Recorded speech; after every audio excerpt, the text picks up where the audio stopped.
Chapter 81. The Room of the Retired Baker. The evening of the day on which the Count of Morcerf had left Danglars' house with feelings of shame and anger at the rejection of the projected alliance, Andrea Cavalcanti, with curled hair, mustaches in perfect order, and white gloves which fitted admirably, had entered the courtyard of the banker's house in Rue de la Chaussée-d'Antin. He had not been more than 10 minutes in the drawing-room before he drew Danglars aside into the recess of a bow window, and after an ingenious preamble, related to him all his anxieties and cares since his noble father's departure. He acknowledged the extreme kindness which had been shown him by the banker's family, in which he had been received as a son, and where, besides, his warmest affections had found an object on which to center in Mademoiselle Danglars. Danglars listened with the most profound attention. He had expected this declaration for the last 2 or 3 days, and when at last it came his eyes glistened as much as they had lowered on listening to Morcerf. He would not, however, yield immediately to the young man's request, but made a few conscientious objections. "Are you not rather young, Andrea, to think of marrying?" "I think not, sir," replied Cavalcanti. "In Italy the nobility generally marry young. Life is so uncertain that we ought to secure happiness while it is within our reach." "Well, sir," said Danglars, "in case your proposals, which do me honor, are accepted by my wife and daughter, by whom shall the preliminary arrangements be settled? So important a negotiation should, I think, be conducted by the respective fathers of the young people." "Sir, my father is a man of great foresight and prudence. Thinking that I might wish to settle in France, he left me at his departure, together with the papers establishing my identity, a letter promising, if he approved of my choice, 150,000 livres per annum from the day I was married. So far as I can judge, I suppose this to be a quarter of my father's revenue." "I," said Danglars, "have always intended giving my daughter 500,000 francs as her dowry. She is, besides, my sole heiress. All would then be easily arranged if the Baroness and her daughter are willing. We should command an annuity of 175,000 livres. Supposing, also, I should persuade the Marquis to give me my capital, which is not likely, but still is possible, we would place these 2 or 3 millions in your hands, whose talent might make it realize 10%. I never give more than 4%, and generally only 3.5%, but to my son-in-law I would give 5%, and we would share the profits." "Very good, father-in-law," said Cavalcanti, yielding to his low-born nature, which would escape sometimes through the aristocratic gloss with which he sought to conceal it. Correcting himself immediately, he said, "Excuse me, sir. Hope alone makes me almost mad. What will not reality do?" "But," said Danglars, who on his part, did not perceive how soon the conversation, which was at first disinterested, was turning to a business transaction, "there is, doubtless, a part of your fortune your father could not refuse you?" "Which?" asked the young man. "That you inherit from your mother." "Truly from my mother, Leonora Corsinari. How much may it amount to?" "Indeed, sir," said Andrea, "I assure you I have never given the subject a thought, but I suppose it must have been at least 2 millions. Danglars felt as much overcome with joy as the miser who finds a lost treasure, or as the shipwrecked mariner who feels himself on solid ground instead of in the abyss which he expected would swallow him up. "Well, sir," said Andrea, bowing to the banker respectfully, "may I hope?" "You may not only hope," said Danglars, "but consider it a settled thing, if no obstacle arises on your part." "I am indeed rejoiced," said Andrea. "But," said Danglars thoughtfully, "how is it that your patron, de Monte Cristo, did not make his proposal for you?" Andrea blushed imperceptibly. "I have just left the Count, sir," said he. "He is, doubtless, a delightful man but inconceivably peculiar in his ideas. He esteems me highly. He even told me he had not the slightest doubt that my father would give me the capital instead of the interest of my property. He has promised to use his influence to obtain it for me. But he also declared that he never had taken on himself the responsibility of making proposals for another, and he never would. I must, however, do him the justice to add that he assured me if ever he had regretted the repugnance he felt to such a step it was on this occasion, because he thought the projected union would be a happy and suitable one. Besides, if he will do nothing officially, he will answer any questions you propose to him. And now," continued he, with one of his most charming smiles, Having finished talking to the father-in-law, I must address myself to the banker. And what may you have to say to him? Said Danglars, laughing in his turn.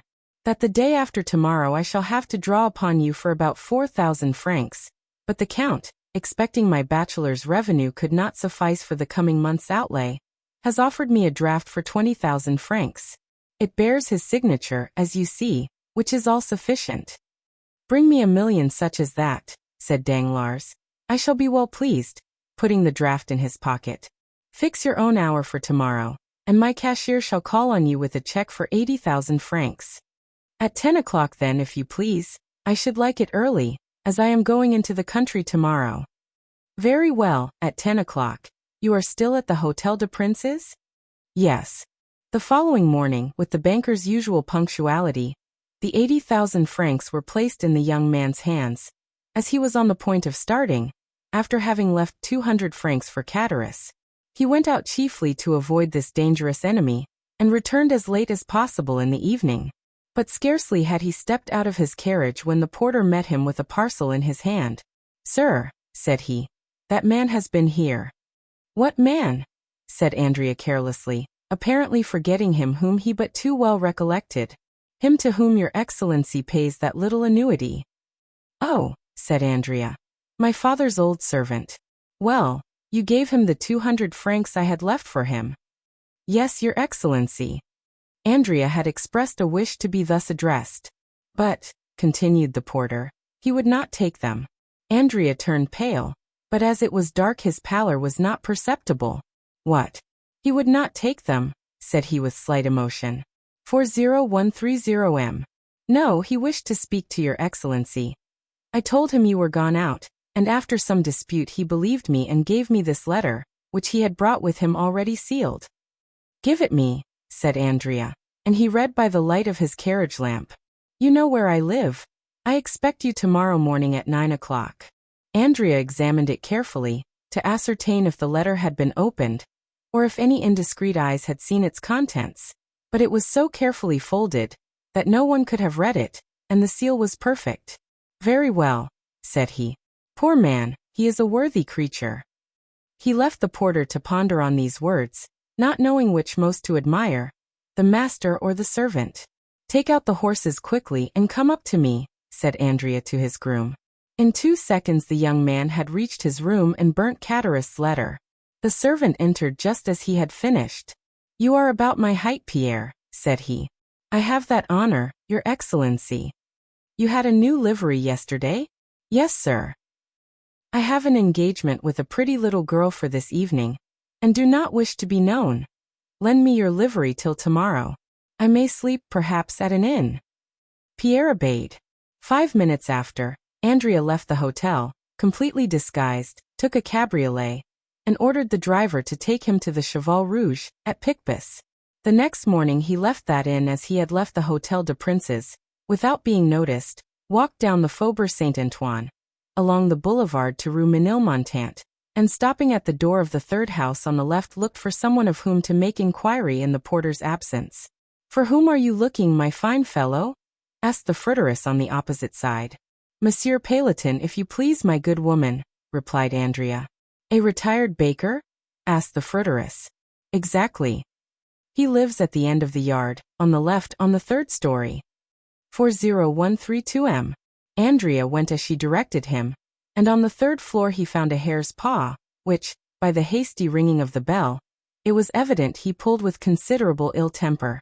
A moment after Cadaris' face appeared at the grating in the door. Ah, you are punctual, said he, as he drew back the door. Confound you and your punctuality, said Andrea, throwing himself into a chair in a manner which implied that he would rather have flung it at the head of his host. Come, come, my little fellow, don't be angry. See, I have thought about you. Look at the good breakfast we are going to have. Nothing but what you are fond of. Andrea, indeed, inhaled the scent of something cooking which was not unwelcome to him, hungry as he was. It was that mixture of fat and garlic peculiar to Provençal kitchens of an inferior order, added to that of dried fish, and above all, the pungent smell of musk and cloves. These odors escaped from 2 deep dishes which were covered and placed on a stove, and from a copper pan placed in an old iron pot. In an adjoining room Andrea saw also a tolerably clean table prepared for two. 2 bottles of wine sealed, the one with green, the other with yellow, a supply of brandy in a decanter, and a measure of fruit in a cabbage leaf, cleverly arranged on an earthenware plate. "What do you think of it, my little fellow?" said Chatteris. "That smells good. You know I used to be a good cook. Do you recollect how you used to lick your fingers? You were among the first who tasted any of my dishes, and I think you relished them tolerably." While speaking, Chatteris went on peeling a fresh supply of onions. "But," said Andrea ill-temperedly, "by my faith, if it was only to breakfast with you, that you disturbed me, I wish the devil had taken you." "My boy," said Chatteris sententiously, "one can talk while eating. And then, you ungrateful being, you are not pleased to see an old friend? I am weeping with joy." He was truly crying, but it would have been difficult to say whether joy or the onions produced the greatest effect on the lacrimal glands of the old innkeeper of the Pont du Gard. "Hold your tongue, hypocrite," said Andrea. "You love me." "Yes, I do, or may the devil take me." "I know it is a weakness," said Chatteris, "but it overpowers me. And yet it has not prevented your sending for me to play me some trick." "Come," said Chatteris, wiping his large knife on his apron. "If I did not like you, do you think I should endure the wretched life you lead me? Think for a moment. You have your servant's clothes on. You therefore keep a servant. I have none, and am obliged to prepare my own meals. You abuse my cookery because you dine at the table d'hôte of the Hôtel de Princes, or the Café de Paris. Well, I too could keep a servant. I too could have a Tilbury. I too could dine where I like. But why do I not? Because I would not annoy my little Benedetto. Come, just acknowledge that I could, This address was accompanied by a look which was by no means difficult to understand. "Well," said Andrea, "admitting your love, why do you want me to breakfast with you?" "That I may have the pleasure of seeing you, my little fellow. What is the use of seeing me after we have made all our arrangements?" Dear friend," said Chatteris, "are wills ever made without codicils? But you first came to breakfast, did you not? Well, sit down, and let us begin with these pilchards and this fresh butter, which I have put on some vine leaves to please you, wicked one. Ah yes, you look at my room, my 4 straw chairs, my images, 3 francs each. But what do you expect? This is not the Hôtel de Princes. Come, you are growing discontented, you are no longer happy, you, who only wish to live like a retired baker." Chatteris sighed. "Well, what have you to say? You have seen your dream realized." "I can still say it is a dream. A retired baker, my poor Benedetto, is rich, he has an annuity." "Well, you have an annuity." "I have. 40134 M. Yes, since I bring you your 200 francs. Chatteris shrugged his shoulders. "It is humiliating," said he, "thus to receive money given grudgingly, an uncertain supply which may soon fail. You see I am obliged to economize, in case your prosperity should cease. Well, my friend, fortune is inconstant, as the chaplain of the regiment said. I know your prosperity is great, you rascal. You are to marry the daughter of Danglars." "What? Of Danglars?" "Yes, to be sure. Must I say Baron Danglars? I might as well say Count Benedetto. He was an old friend of mine, and if he had not so bad a memory he ought to invite me to your wedding, seeing he came to mine." Yes, to mine, gad, he was not so proud then. He was an underclerk to the good M. Morel. I have dined many times with him and the Count of Morcerf, so you see I have some high connections, and were I to cultivate them a little, we might meet in the same drawing rooms. Come, your jealousy represents everything to you in the wrong light. That is all very fine, Benedetto mio, but I know what I am saying. Perhaps I may one day put on my best coat, and presenting myself at the great gate, introduce myself. Meanwhile let us sit down and eat. Chatteris set the example and attacked the breakfast with good appetite, praising each dish he set before his visitor. The latter seemed to have resigned himself.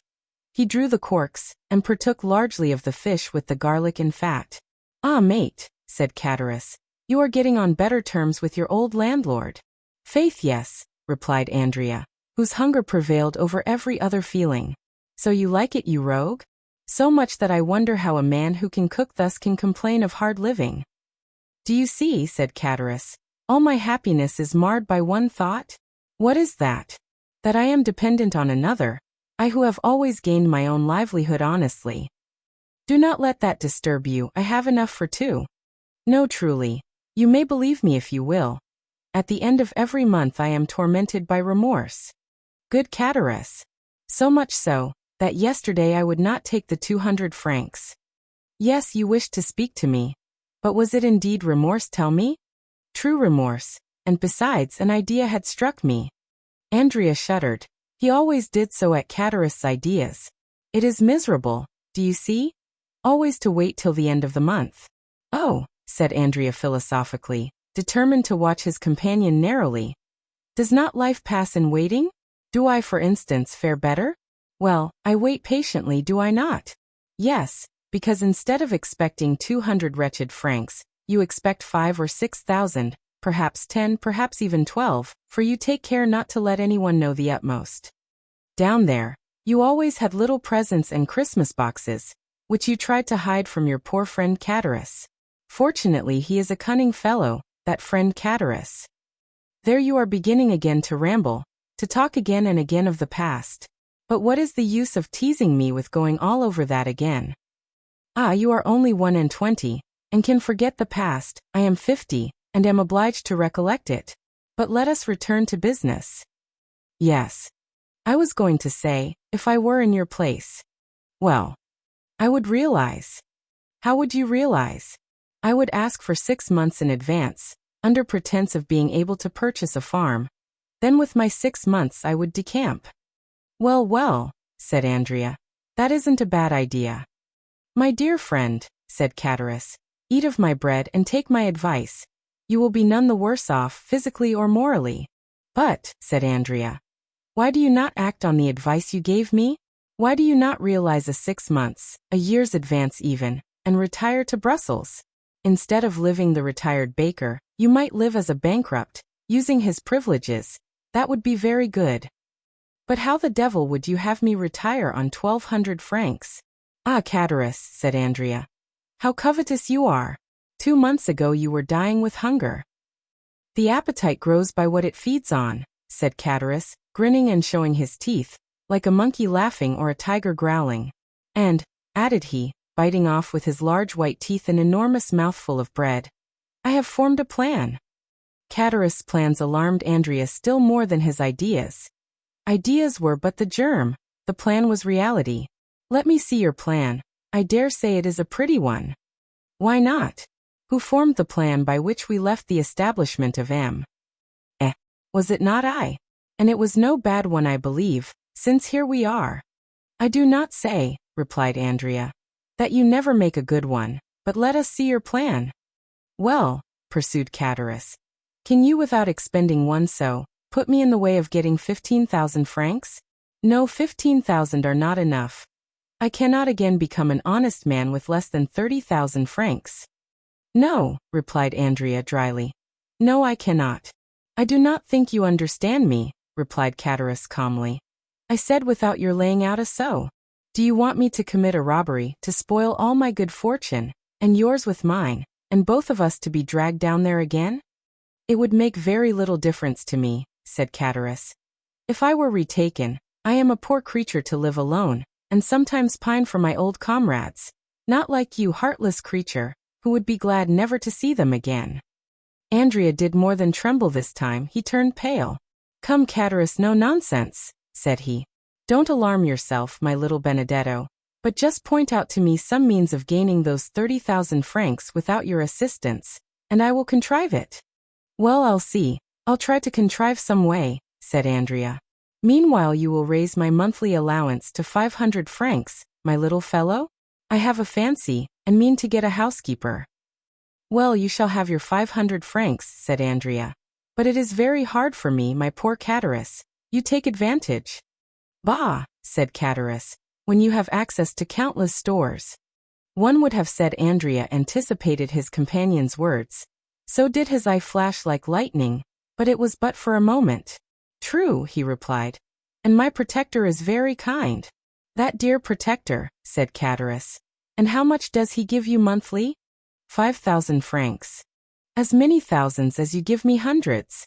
Truly, It is only bastards who are thus fortunate. 5,000 francs per month. What the devil can you do with all that? Oh, it is no trouble to spend that. And I am like you, I want capital. Capital?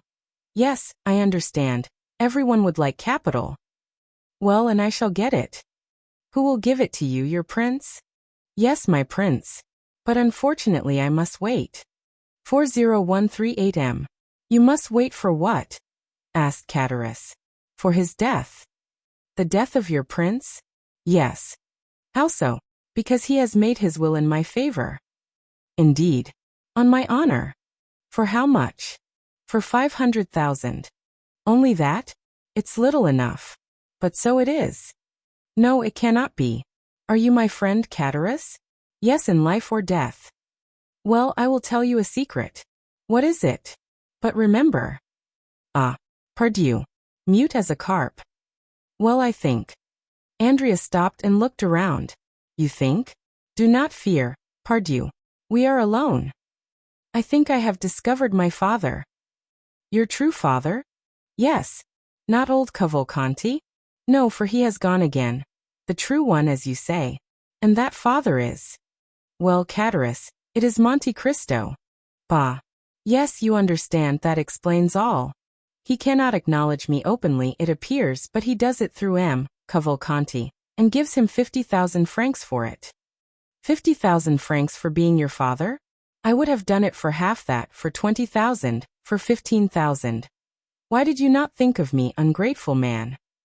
Did I know anything about it, when it was all done when I was down there? Ah, truly? And you say that by his will. He leaves me 500,000 livres. Are you sure of it? He showed it me, but that is not all. There is a codicil, as I said just now. Probably. And in that codicil he acknowledges me. Oh, the good father, the brave father, the very honest father, said Catullus, twirling a plate in the air between his two hands. Now say if I conceal anything from you? No, and your confidence makes you honorable in my opinion. And your princely father, is he rich, very rich? Yes, he is that. He does not himself know the amount of his fortune. Is it possible? It is evident enough to me, who am always at his house. The other day a banker's clerk brought him 50,000 francs in a portfolio about the size of your plate. Yesterday his banker brought him 100,000 francs in gold. Catullus was filled with wonder. The young man's words sounded to him like metal, and he thought he could hear the rushing of cascades of Lewis. And you go into that house? Cried he briskly. When I like. Catullus was thoughtful for a moment. It was easy to perceive he was revolving some unfortunate idea in his mind. Then suddenly, how I should like to see all that, cried he. How beautiful it must be. It is in fact magnificent, said Andrea. And does he not live in the Champs-Élysées? Yes, number 30. Ah, said Catullus, number 30. Yes, a fine house standing alone between a courtyard and a garden. You must know it. Possibly, but it is not the exterior I care for, it is the interior. What beautiful furniture there must be in it. Have you ever seen the Tuileries? No. Well, it surpasses that. It must be worth one's while to stoop, Andrea, when that good M. Monte Cristo lets fall his purse. It is not worthwhile to wait for that, said Andrea. Money is as plentiful in that house as fruit in an orchard. But you should take me there one day with you. How can I? On what plea? You are right, but you have made my mouth water. I must absolutely see it. I shall find a way. No nonsense, Catullus. I will offer myself as floor polisher. The rooms are all carpeted. Well then, I must be contented to imagine it. That is the best plan, believe me. Try at least, to give me an idea of what it is. How can I? Nothing is easier. Is it large? Middling? How is it arranged? Faith, I should require pen, ink and paper to make a plan. They are all here, said Catullus briskly. He fetched from an old secretaire a sheet of white paper and pen and ink. Here, said Catullus. Draw me all that on the paper, my boy. Andrea took the pen with an imperceptible smile, and began. The house, as I said, is between the court and the garden. In this way, do you see? Andrea drew the garden, the court and the house. 40142 m. High walls. Not more than 8 or 10 feet. That is not prudent, said Chatteris. In the court are orange trees in pots, turf and clumps of flowers. And no steel traps. No. The stables are on either side of the gate which you see there. And Andrea continued his plan. Let us see the ground floor, said Chatteris. On the ground floor, dining room, 2 drawing rooms, billiard room, staircase in the hall, and a little back staircase. Windows. Magnificent windows, so beautiful, so large, that I believe a man of your size should pass through each frame.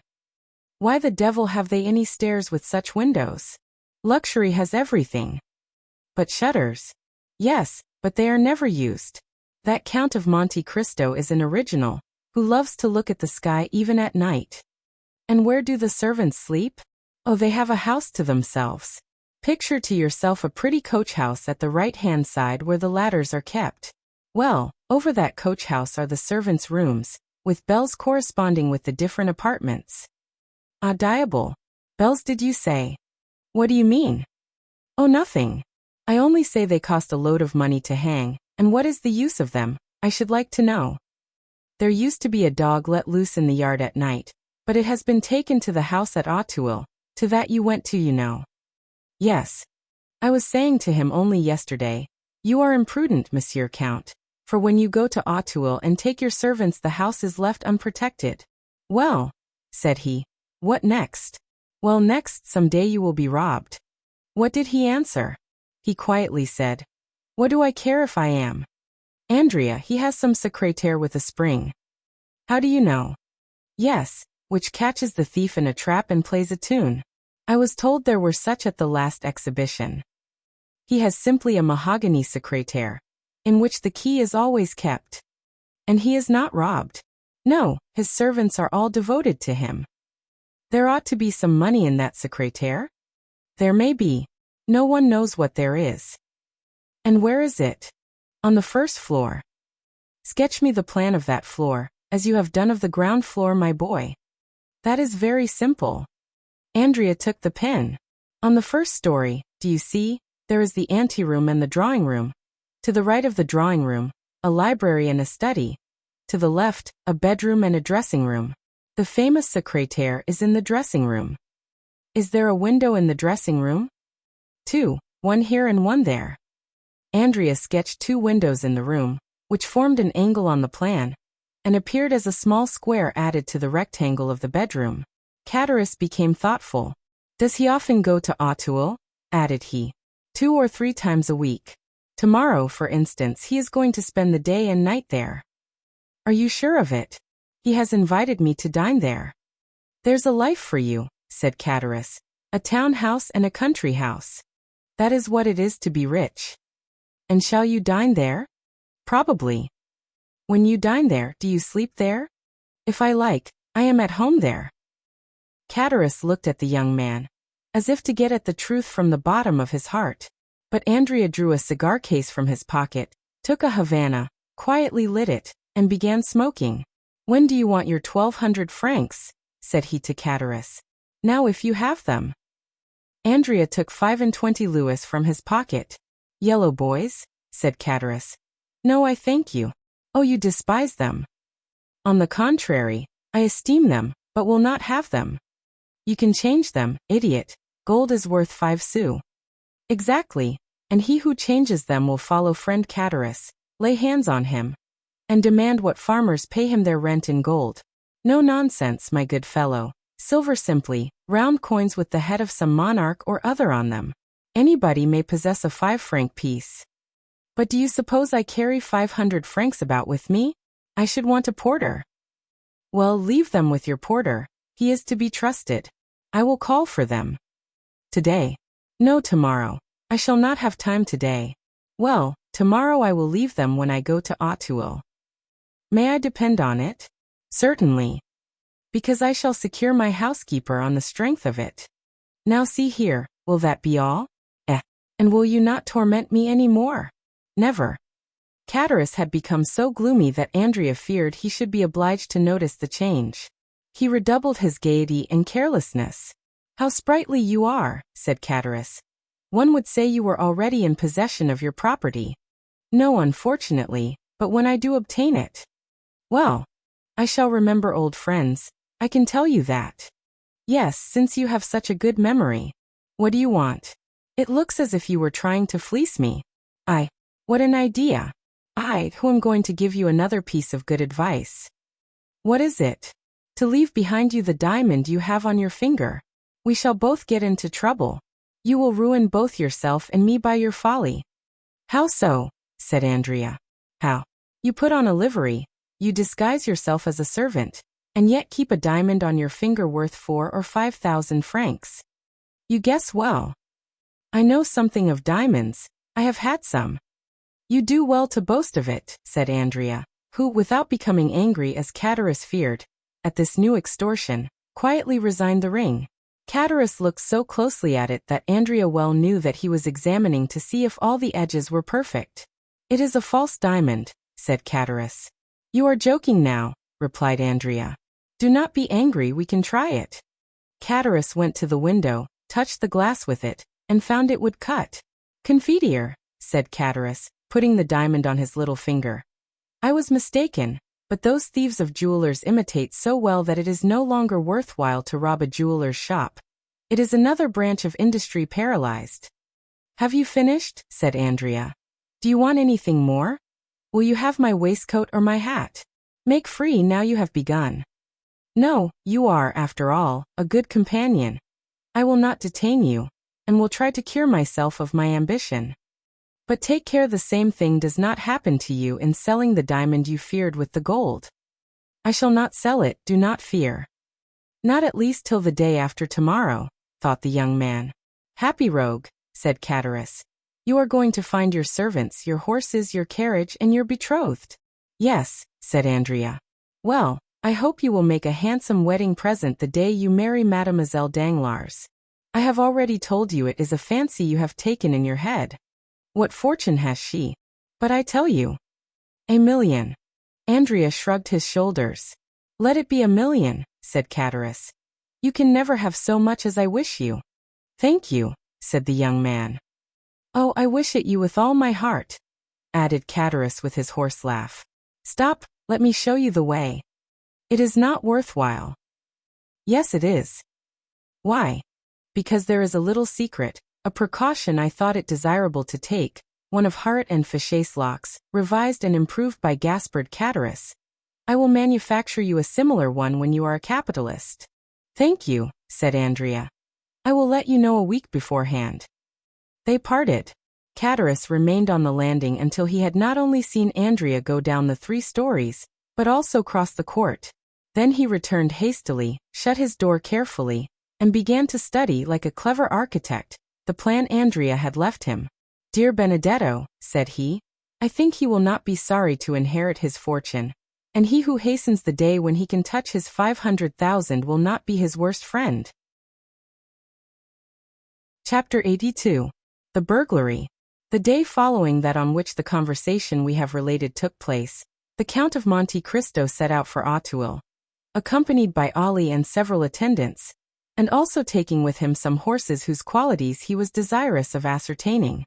He was induced to undertake this journey, of which the day before he had not even thought, and which had not occurred to Andrea either, by the arrival of Bertuccio from Normandy with intelligence respecting the house and sloop. The house was ready, and the sloop which had arrived a week before lay at anchor in a small creek with her crew of 6 men, who had observed all the requisite formalities and were ready again to put to sea.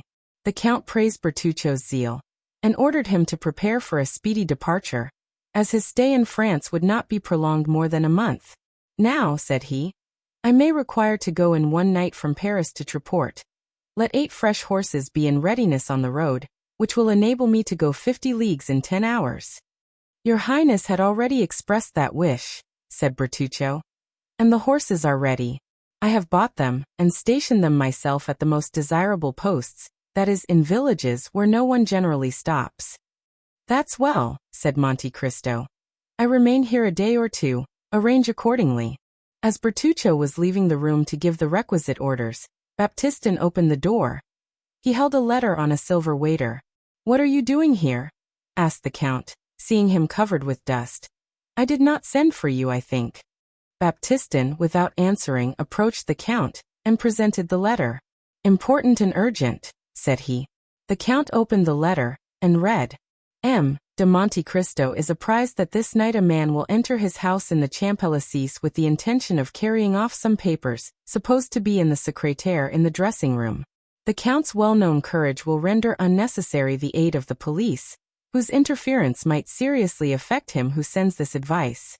The Count, by any opening from the bedroom, or by concealing himself in the dressing-room, would be able to defend his property himself.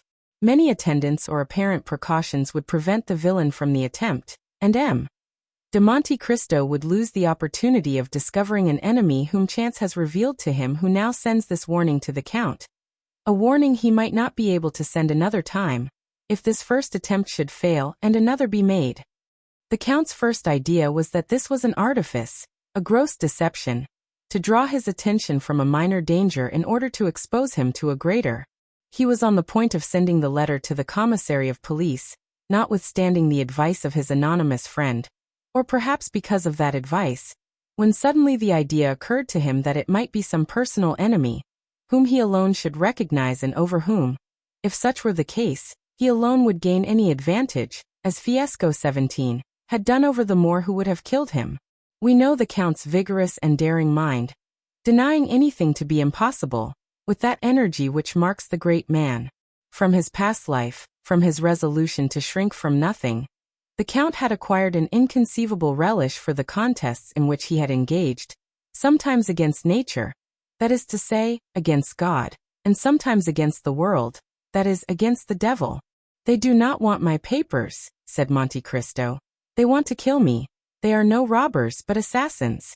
I will not allow the prefect of police to interfere with my private affairs. I am rich enough, forsooth, to distribute his authority on this occasion." The Count recalled Baptistin, who had left the room after delivering the letter. "Return to Paris," said he. "Assemble the servants who remain there. I want all my household at Auteuil." "But will no one remain in the house, my lord?" asked Baptistin. "Yes, the porter." "My lord will remember that the lodge is at a distance from the house." "Well, the house might be stripped without his hearing the least noise." "By whom?" "By thieves." "You are a fool, M. Baptistin. Thieves might strip the house. It would annoy me less than to be disobeyed." Baptistin bowed.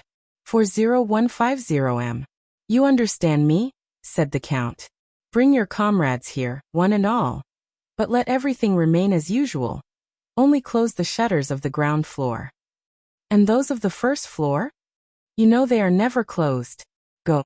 The Count signified his intention of dining alone, and that no one but Ali should attend him. Having dined with his usual tranquility and moderation, the Count, making a signal to Ali to follow him, went out by the side gate and on reaching the Bois de Boulogne turned, apparently without design towards Paris, and at twilight found himself opposite his house in the Champs-Élysées. All was dark.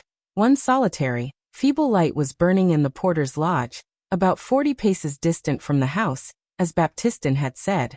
Monte Cristo leaned against a tree, and with that scrutinizing glance which was so rarely deceived, looked up and down the avenue, examined the passers-by, and carefully looked down the neighboring streets, to see that no one was concealed. 10 minutes passed thus, and he was convinced that no one was watching him. He hastened to the side door with Ali, entered hurriedly, and by the servants' staircase, of which he had the key, gained his bedroom without opening or disarranging a single curtain, without even the porter having the slightest suspicion that the house, which he supposed empty, contained its chief occupant. Arrived in his bedroom, the Count motioned to Ali to stop. Then he passed into the dressing-room, which he examined. Everything appeared as usual, the precious secrétaire in its place, and the key in the secrétaire. He double-locked it, took the key, returned to the bedroom door, removed the double staple of the bolt, and went in. Meanwhile Ali had procured the arms the Count required, namely, a short carbine and a pair of double-barreled pistols, with which as sure an aim might be taken as with a single-barreled one. Thus armed, the Count held the lives of 5 men in his hands. It was about 9:30. The Count and Ali ate in haste a crust of bread, and drank a glass of Spanish wine. Then Monte Cristo slipped aside one of the movable panels, which enabled him to see into the adjoining room. He had within his reach his pistols and carbine, and Ali, standing near him, held one of the small Arabian hatchets, whose form has not varied since the Crusades. Through one of the windows of the bedroom, on a line with that in the dressing room, the Count could see into the street. 2 hours passed thus. It was intensely dark. Still Ali, thanks to his wild nature, and the Count, thanks doubtless to his long confinement, could distinguish in the darkness the slightest movement of the trees. The little light in the lodge had long been extinct.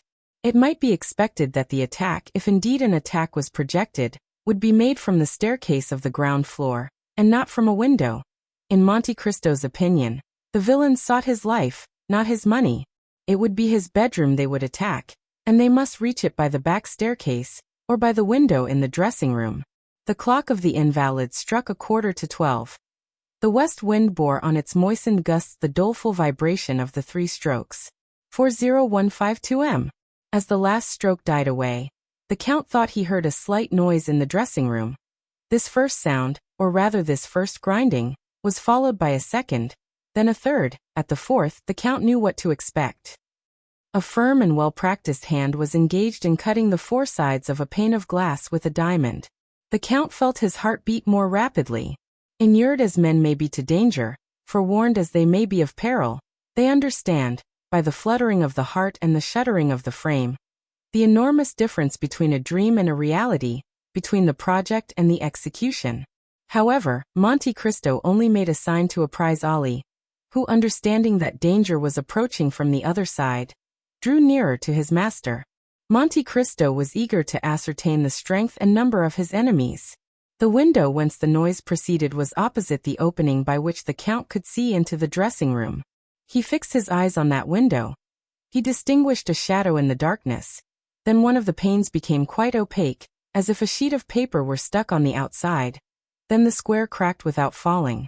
Through the opening an arm was passed to find the fastening. Then a second. The window turned on its hinges, and a man entered. He was alone. "That's a daring rascal," whispered the Count. At that moment Ali touched him slightly on the shoulder. He turned. Ali pointed to the window of the room in which they were, facing the street. "I see," said he. "There are 2 of them. One does the work while the other stands guard." He made a sign to Ali not to lose sight of the man in the street, and turned to the one in the dressing room. The glass cutter had entered, and was feeling his way, his arms stretched out before him. At last he appeared to have made himself familiar with his surroundings. There were 2 doors. He bolted them both. When he drew near to the bedroom door, Monte Cristo expected that he was coming in, and raised one of his pistols, but he simply heard the sound of the bolts sliding in their copper rings. It was only a precaution. The nocturnal visitor, ignorant of the fact that the Count had removed the staples, might now think himself at home, and pursue his purpose with full security. Alone and free to act as he wished, the man then drew from his pocket something which the Count could not discern, placed it on a stand, then went straight to the secrétaire, felt the lock, and contrary to his expectation found that the key was missing. But the glass cutter was a prudent man who had provided for all emergencies. The Count soon heard the rattling of a bunch of skeleton keys, such as the locksmith brings when called to force a lock, and which thieves call nightingales, doubtless from the music of their nightly song when they grind against the bolt. "Aha," whispered Monte Cristo with a smile of disappointment. "He is only a thief." But the man in the dark could not find the right key. He reached the instrument he had placed on the stand, touched a spring, and immediately a pale light, just bright enough to render objects distinct, was reflected on his hands and countenance. "By heavens!" exclaimed Monte Cristo, starting back. "It is." Ali raised his hatchet. "Don't stir," whispered Monte Cristo, "and put down your hatchet. We shall require no arms. 40154 m. Then he added some words in a low tone, for the exclamation which surprise had drawn from the Count, faint as it had been, had startled the man who remained in the pose of the old knife grinder. It was an order the Count had just given, for immediately Ali went noiselessly, and returned, bearing a black dress and a 3-cornered hat. Meanwhile Monte Cristo had rapidly taken off his greatcoat, waistcoat and shirt, and one might distinguish by the glimmering through the open panel that he wore a pliant tunic of steel mail. of which the last in France, where daggers are no longer dreaded, was worn by King Louis XVI, who feared the dagger at his breast and whose head was cleft with a hatchet. The tunic soon disappeared under a long cassock, as did his hair under a priest's wig. The three-cornered hat over this effectually transformed the Count into an abbé. The man, hearing nothing more, stood erect, and while Monte Cristo was completing his disguise had advanced straight to the secrétaire, whose lock was beginning to crack under his nightingale. "Try again," whispered the Count, who depended on the secret spring, which was unknown to the picklock, clever as he might be. "Try again, you have a few minutes' work there." And he advanced to the window. The man whom he had seen seated on a fence had got down, and was still pacing the street, but strange as it appeared, he cared not for those who might pass from the avenue of the Champs-Élysées or by the Faubourg Saint-Honoré. His attention was engrossed with what was passing at the Count's, and his only aim appeared to be to discern every movement in the dressing-room. Monte Cristo suddenly struck his finger on his forehead, and a smile passed over his lips. Then drawing near to Ollie he whispered, "Remain here, concealed in the dark, and whatever noise you hear, whatever passes, only come in or show yourself if I call you." Ollie bowed in token of strict obedience. Monte Cristo then drew a lighted taper from a closet, and when the thief was deeply engaged with his lock, silently opened the door, taking care that the light should shine directly on his face. The door opened so quietly that the thief heard no sound, but to his astonishment, the room was suddenly illuminated. He turned. "Ah, good evening, my dear M. Cataris," said Monte Cristo. "What are you doing here at such an hour?" 40156 M. "The Abbé Busoni," exclaimed Cataris, and not knowing how this strange apparition could have entered when he had bolted the doors, he let fall his bunch of keys, and remained motionless and stupefied. The Count placed himself between Cataris and the window, thus cutting off from the thief his only chance of retreat. "The Abbé Busoni," repeated Cataris, fixing his haggard gaze on the Count. "Yes, undoubtedly, the Abbé Busoni himself," replied Monte Cristo. "And I am very glad you recognize me, dear M. Cataris. It proves you have a good memory, for it must be about 10 years since we last met." This calmness of Busoni, combined with his irony and boldness, staggered Cataris. The Abbé," murmured he, clenching his fists and his teeth chattering. "So you would rob the Count of Monte Cristo?" continued the false abbé. "Reverend sir," murmured Cataris, seeking to regain the window, which the Count pitilessly blocked. "Reverend sir, I don't know, believe me, I take my oath." "A pane of glass out," continued the Count. "A dark lantern, a bunch of false keys, a secrétaire half forced, it is tolerably evident." Cataris was choking. He looked around for some corner to hide in, some way of escape. Come, continued the Count. "I see you are still the same, an assassin." "Reverend sir, since you know everything, you know it was not I, it was La Carconte. That was proved at the trial, since I was only condemned to the galleys." "Is your time then expired, since I find you in a fair way to return there?" "No, reverend sir, I have been liberated by someone. That someone has done society a great kindness." "Ah," said Cataris, "I had promised." "And you are breaking your promise?" interrupted Monte Cristo. "Alas, yes," said Cataris very uneasily. "A bad relapse, that will lead you, if I mistake not, to the place de Grève. So much the worse, diavolo, as they say in my country." "Reverend sir, I am impelled. Every criminal says the same thing." "Poverty." "Pshaw," said Busoni disdainfully. "Poverty may make a man beg, steal a loaf of bread at a baker's door, but not cause him to open a secrétaire in a house supposed to be inhabited." "And when the jeweler Johannes had just paid you 45,000 francs for the diamond I had given you, and you killed him to get the diamond and the money both, was that also poverty?" "Pardon, reverend sir," said Cataris. "You have saved my life once, save me again.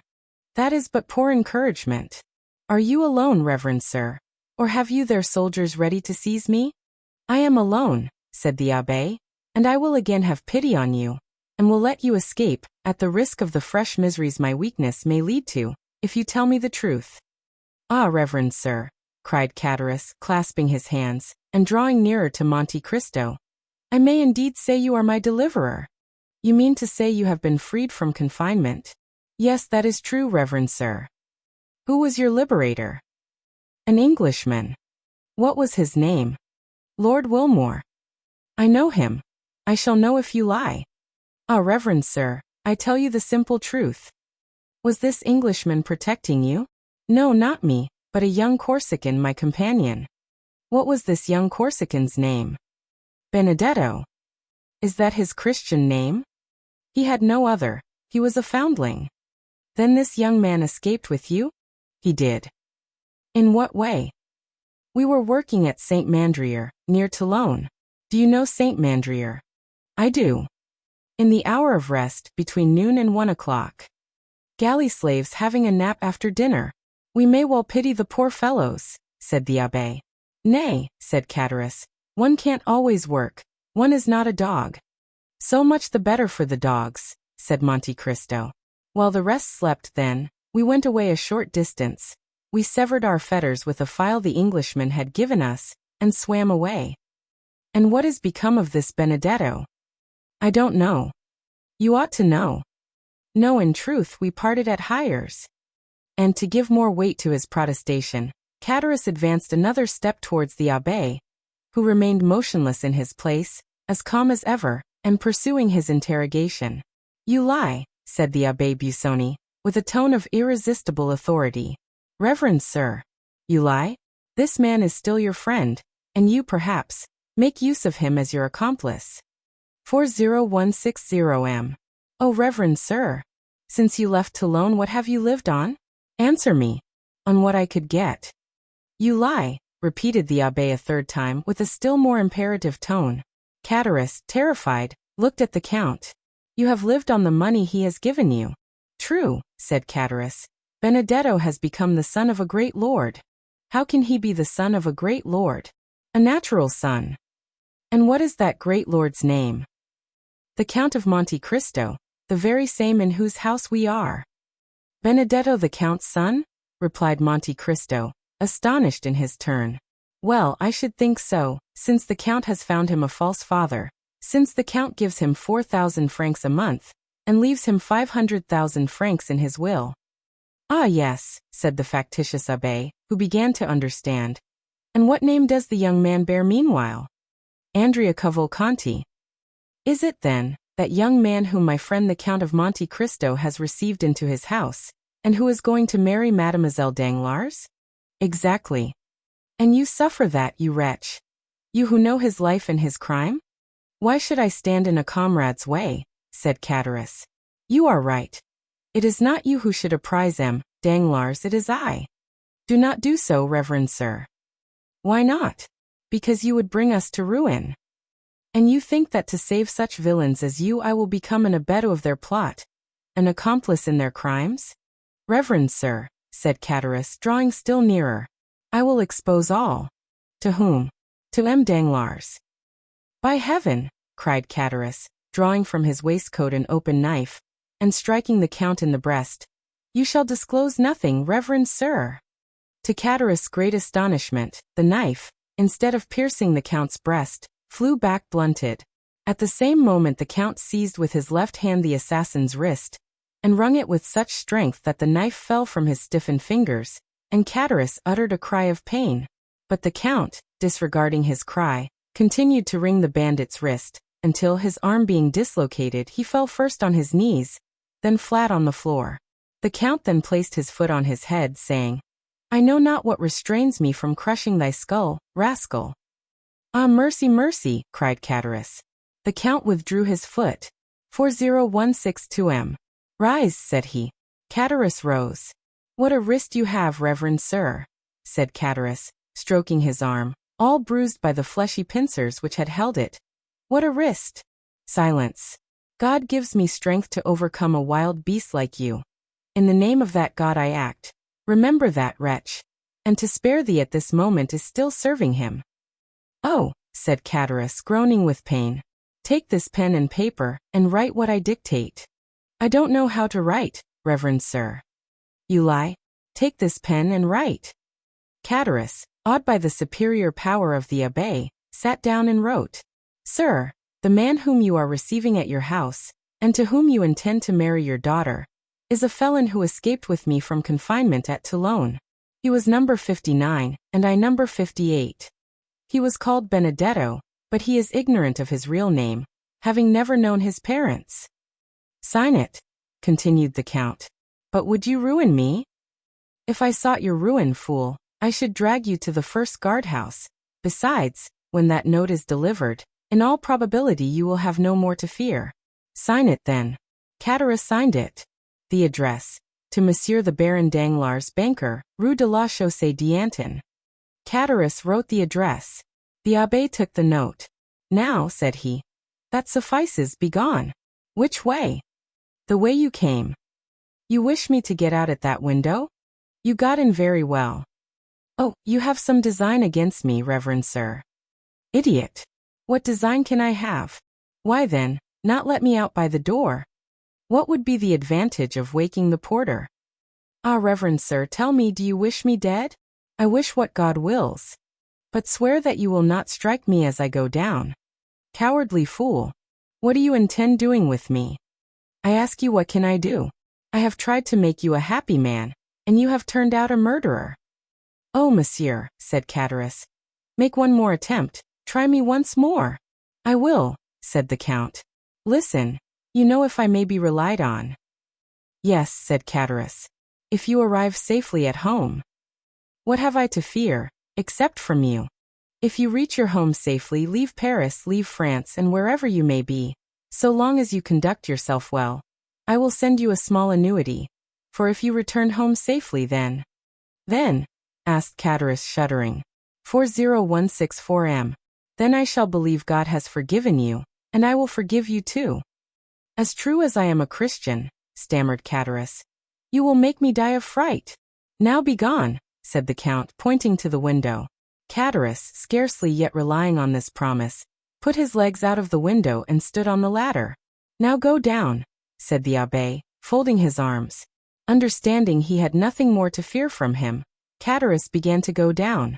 Then the Count brought the taper to the window, that it might be seen in the Champs-Élysées that a man was getting out of the window while another held a light. What are you doing, reverend sir? Suppose a watchman should pass. And he blew out the light. He then descended, but it was only when he felt his foot touch the ground that he was satisfied of his safety. Monte Cristo returned to his bedroom, and glancing rapidly from the garden to the street, he saw first Cadaras, who after walking to the end of the garden, fixed his ladder against the wall at a different part from where he came in. The Count then looking over into the street, saw the man who appeared to be waiting run in the same direction, and place himself against the angle of the wall where Cadaras would come over. Cadaras climbed the ladder slowly, and looked over the coping to see if the street was quiet. No one could be seen or heard. The clock of the Invalides struck 1. Then Cadaras sat astride the coping, and drawing up his ladder passed it over the wall. Then he began to descend, or rather to slide down by the 2 stanchions, which he did with an ease which proved how accustomed he was to the exercise. But once started, he could not stop. In vain did he see a man start from the shadow when he was halfway down. In vain did he see an arm raised as he touched the ground. Before he could defend himself, that arm struck him so violently in the back that he let go the ladder, crying, "Help!" A second blow struck him almost immediately in the side, and he fell calling, "Help, murder!"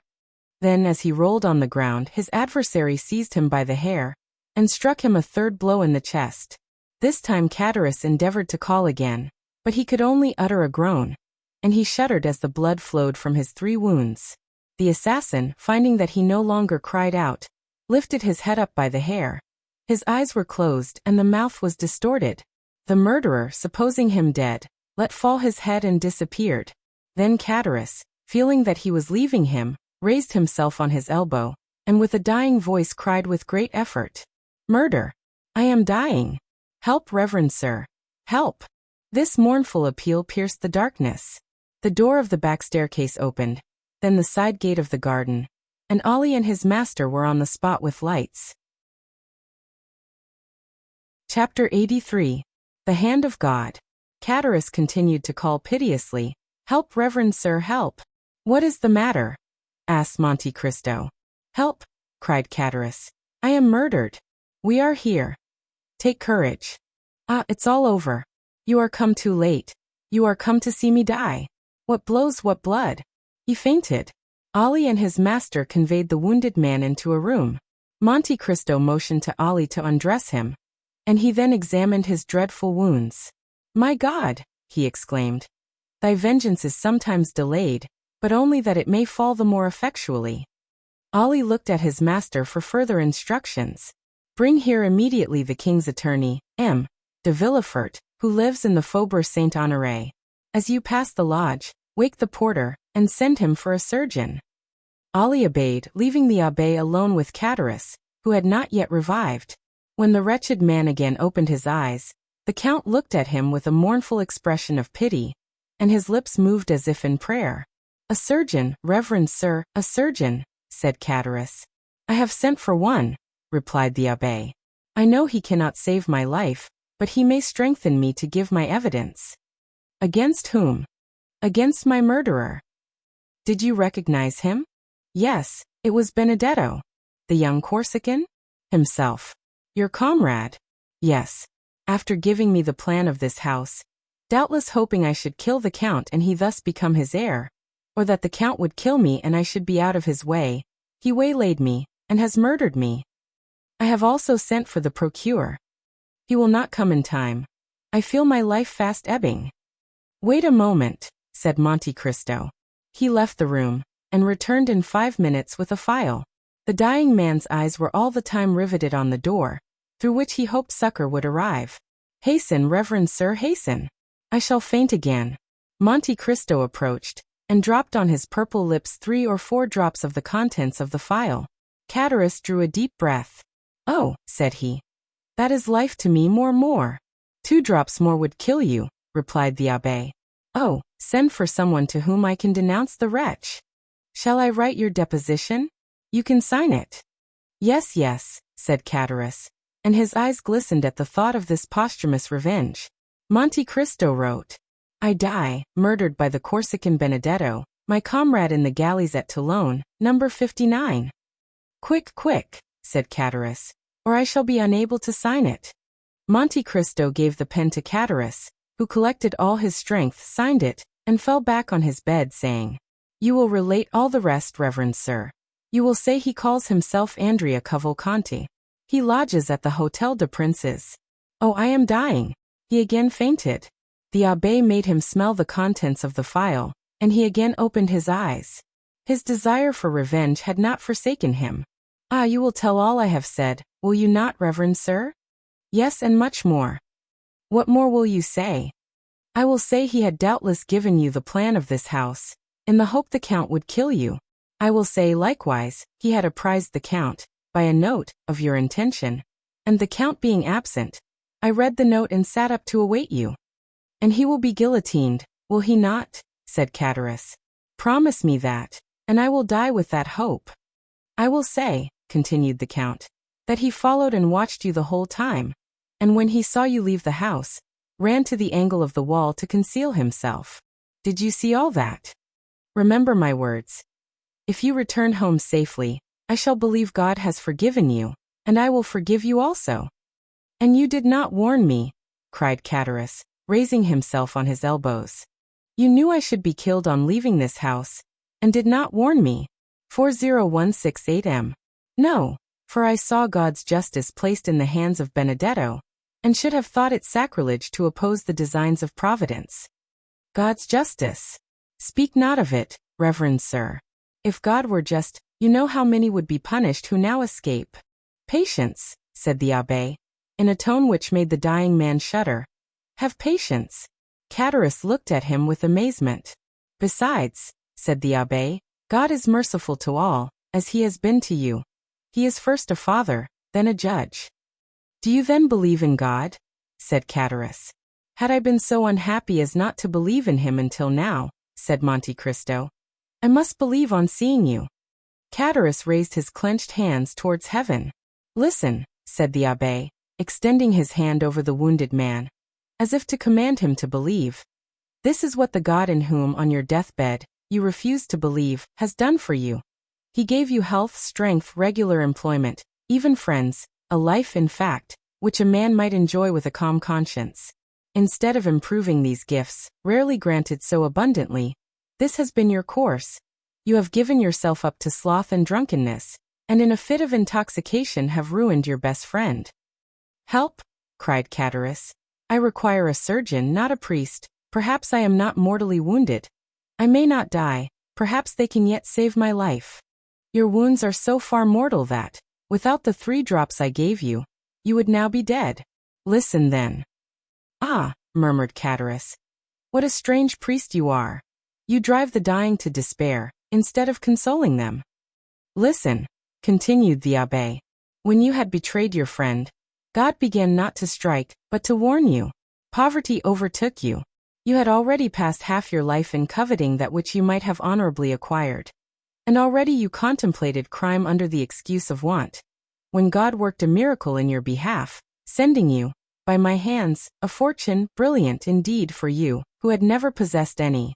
But this unexpected, unhoped for, unheard of fortune sufficed you no longer when you once possessed it. You wished to double it, and how? By a murder. You succeeded, and then God snatched it from you, and brought you to justice. It was not I who wished to kill the Jew, said Chatteris. It was La Carconte. Yes, said Monte Cristo. And God. I cannot say injustice, for his justice would have slain you. But God in his mercy spared your life. Pardieu. To transport me for life, how merciful. You thought it a mercy then, miserable wretch. The coward who feared death rejoiced at perpetual disgrace. For like all galley slaves, you said, I may escape from prison. I cannot from the grave. And you said truly. The way was opened for you unexpectedly. An Englishman visited Toulon, who had vowed to rescue 2 men from infamy. And his choice fell on you and your companion. You received a second fortune. Money and tranquility were restored to you. And you, who had been condemned to a felon's life, might live as other men. Then, wretched creature, then you tempted God a 3rd time. I have not enough, you said, when you had more than you before possessed, and you committed a 3rd crime, without reason, without excuse. God is wearied. He has punished you. Chatteris was fast sinking. Give me drink, said he. I thirst, I burn. Monte Cristo gave him a glass of water. And yet that villain Benedetto will escape. No one, I tell you, will escape. Benedetto will be punished. Then you too will be punished, for you did not do your duty as a priest. You should have prevented Benedetto from killing me. I, said the Count, with a smile which petrified the dying man, when you had just broken your knife against the coat of mail which protected my breast. Yet perhaps if I had found you humble and penitent, I might have prevented Benedetto from killing you. But I found you proud and bloodthirsty, and I left you in the hands of God. I do not believe there is a God, howled Chatteris. You do not believe it, you lie, you lie. Silence, said the abbé. You will force the last drop of blood from your veins. What? You do not believe in God when he is striking you dead?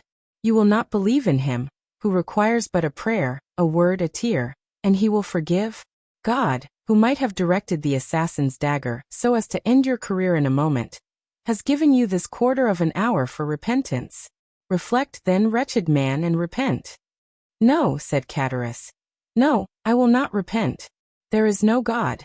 There is no providence. All comes by chance. There is a providence. There is a God, said Monte Cristo, of whom you are a striking proof, as you lie in utter despair, denying him, while I stand before you rich, happy, safe, and entreating that God in whom you endeavor not to believe, while in your heart you still believe in him. But who are you then? Asked Chatteris, fixing his dying eyes on the Count. Look well at me, said Monte Cristo, putting the light near his face. Well, the Abbé Busoni. Monte Cristo took off the wig which disfigured him, and let fall his black hair, which added so much to the beauty of his pallid features. Oh, said Chatteris, thunderstruck, but for that black hair, I should say you were the Englishman, Lord Wilmore. I am neither the Abbé Busoni nor Lord Wilmore, said Monte Cristo. Think again. Do you not recollect me?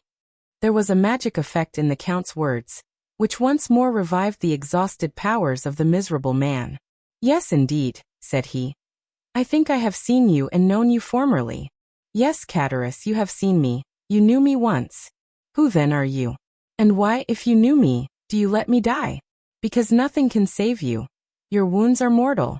Had it been possible to save you, I should have considered it another proof of God's mercy, and I would again have endeavored to restore you. I swear by my father's tomb.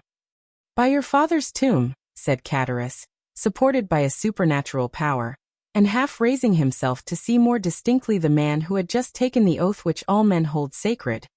Who then are you? The Count had watched the approach of death. He knew this was the last struggle. He approached the dying man, and leaning over him with a calm and melancholy look, he whispered, I am. And his almost closed lips uttered a name so low that the Count himself appeared afraid to hear it. Catullus, who had raised himself on his knees, and stretched out his arm, tried to draw back, then clasping his hands, and raising them with a desperate effort. Oh my God, said he. Pardon me for having denied thee. Thou dost exist, thou art indeed man's father in heaven, and his judge on earth. My God, my Lord, I have long despised thee. Pardon me, my God. Receive me, O my Lord. Catullus sighed deeply, and fell back with a groan. The blood no longer flowed from his wounds. He was dead.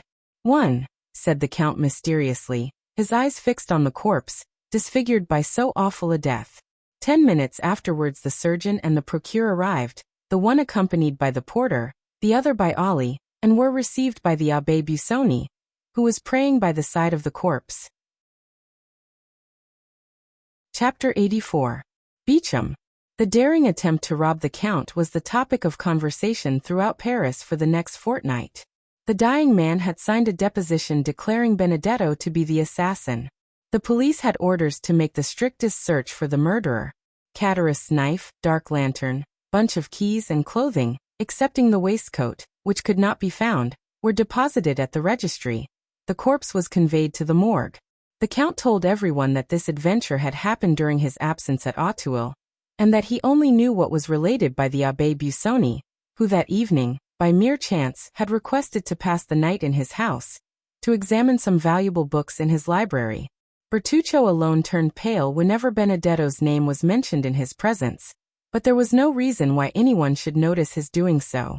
Villefort, being called on to prove the crime, was preparing his brief with the same ardor that he was accustomed to exercise when required to speak in criminal cases.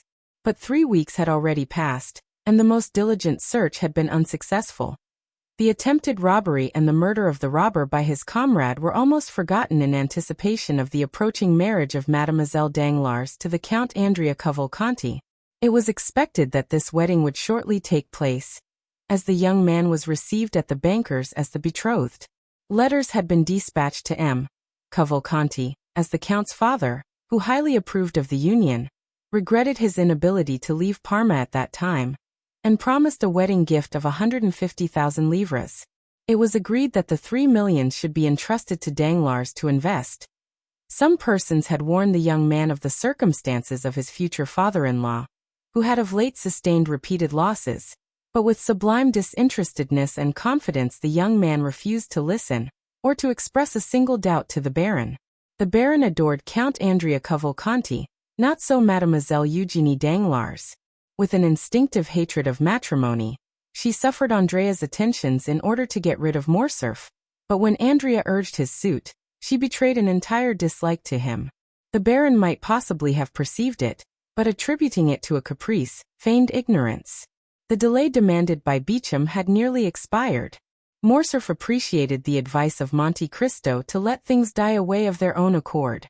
No one had taken up the remark about the general, and no one had recognized in the officer who betrayed the castle of Yanina the noble count in the House of Peers. Albert, however, felt no less insulted. The few lines which had irritated him were certainly intended as an insult. Besides, the manner in which Beauchamp had closed the conference left a bitter recollection in his heart. He cherished the thought of the duel, hoping to conceal its true cause even from his seconds. Beauchamp had not been seen since the day he visited Albert, and those of whom the latter inquired always told him he was out on a journey, which would detain him some days. Where he was no one knew. One morning Albert was awakened by his valet de chambre, who announced Beauchamp. Albert rubbed his eyes, ordered his servant to introduce him into the small smoking room on the ground floor, dressed himself quickly, and went down. He found Beauchamp pacing the room. On perceiving him, Beauchamp stopped. "Your arrival here, without waiting my visit at your house today, looks well, sir," said Albert. "Tell me, may I shake hands with you, saying, 'Beauchamp, acknowledge you have injured me and retain my friendship'? Or must I simply propose to you a choice of arms?" "Albert," said Beauchamp, with a look of sorrow which stupefied the young man, "let us first sit down and talk." "Rather, sir, before we sit down, I must demand your answer." "Albert," said the journalist, "these are questions which it is difficult to answer." "I will facilitate it by repeating the question. Will you or will you not retract?" "Morcerf, it is not enough to answer yes or no to questions which concern the honor, the social interest, and the life of such a man as Lieutenant General the Count of Morcerf, peer of France. What must then be done?" 40,174 What I have done, Albert. I reason thus. Money, time, and fatigue are nothing compared with the reputation and interests of a whole family. Probabilities will not suffice. Only facts will justify a deadly combat with a friend. If I strike with the sword or discharge the contents of a pistol at man with whom, for 3 years, I have been on terms of intimacy, I must at least know why I do so. I must meet him with a heart at ease, and that quiet conscience which a man needs when his own arm must save his life. "Well," said Morcerf impatiently, "what does all this mean?" "It means that I have just returned from Yanina." "From Yanina?" "Yes." "Impossible." "Here is my passport. Examine the visa, Geneva, Milan, Venice, Trieste, Delvino, Yanina. Will you believe the government of a republic, a kingdom, and an empire?" Albert cast his eyes on the passport, then raised them in astonishment to Beauchamp. "You have been to Yanina?" said he. "Albert, had you been a stranger, a foreigner, a simple lord, like that Englishman who came to demand satisfaction 3 or 4 months since, and whom I killed to get rid of, I should not have taken this trouble, but I thought this mark of consideration due to you. I took a week to go, another to return, for days of quarantine, and 48 hours to stay there. That makes 3 weeks. I returned last night, and here I am. What circumlocution! How long you are before you tell me what I most wish to know. Because in truth, Albert, you hesitate? Yes, I fear. You fear to acknowledge that your correspondent has deceived you? Oh, no self-love, Beauchamp. Acknowledge it, Beauchamp. Your courage cannot be doubted." "Not so," murmured the journalist. "On the contrary." Albert turned frightfully pale. He endeavored to speak, but the words died on his lips. "My friend," said Beauchamp in the most affectionate tone, "I should gladly make an apology, but alas!" "But what?" "The paragraph was correct, my friend." "What? That French officer?" "Yes." "Fernand?" "Yes." "The traitor who surrendered the castle of the man in whose service he was." "Pardon me, my friend, that man was your father." Albert advanced furiously towards Beauchamp, but the latter restrained him more by a mild look than by his extended hand. "My friend," said he, "here is a proof of it. 40,176 Albert opened the paper. It was an attestation of 4 notable inhabitants of Yanina, proving that Colonel Fernand Mondego, in the service of Ali Tepelini, had surrendered the castle for 2,000,000 crowns. The signatures were perfectly legal. Albert tottered and fell overpowered in a chair. It could no longer be doubted. The family name was fully given. After a moment's mournful silence, his heart overflowed, and he gave way to a flood of tears. Beauchamp, who had watched with sincere pity the young man's paroxysm of grief, approached him. "Now, Albert," said he, "you understand me, do you not? I wished to see all, and to judge of everything for myself, hoping the explanation would be in your father's favor, and that I might do him justice. But on the contrary, the particulars which are given prove that Fernand Mondego, raised by Ali Pasha to the rank of Governor-General, is no other than Count Fernand of Morcerf. Then, recollecting the honor you had done me, in admitting me to your friendship, I hastened to you." Albert, still extended on the chair, covered his face with both hands, as if to prevent the light from reaching him. "I hastened to you," continued Beauchamp, "to tell you, Albert, that in this changing age, the faults of a father cannot revert upon his children. Few have passed through this revolutionary period, in the midst of which we were born, without some stain of infamy or blood to soil the uniform of the soldier, or the gown of the magistrate. Now I have these proofs, Albert, and I am in your confidence. No human power can force me to a duel which your own conscience would reproach you with as criminal. But I come to offer you what you can no longer demand of me. Do you wish these proofs, these attestations, which I alone possess, to be destroyed? Do you wish this frightful secret to remain with us? Confided to me. It shall never escape my lips. Say, Albert, my friend, do you wish it? Albert threw himself on Beauchamp's neck. Ah, noble fellow, cried he. Take these, said Beauchamp, presenting the papers to Albert. Albert seized them with a convulsive hand, tore them in pieces, and trembling lest the least vestige should escape and one day appear to confront him, he approached the waxlight, always kept burning for cigars, and burned every fragment. Dear, excellent friend, murmured Albert, still burning the papers. Let all be forgotten as a sorrowful dream, said Beauchamp. Let it vanish as the last sparks from the blackened paper, and disappear as the smoke from those silent ashes. Yes, yes, said Albert, and may there remain only the eternal friendship which I promised to my deliverer, which shall be transmitted to our children's children, and shall always remind me that I owe my life and the honor of my name to you. For had this been known, O Beauchamp, I should have destroyed myself, or, no, my poor mother. I could not have killed her by the same blow. I should have fled from my country. Dear Albert, said Beauchamp. But this sudden and factitious joy soon forsook the young man, and was succeeded by a still greater grief.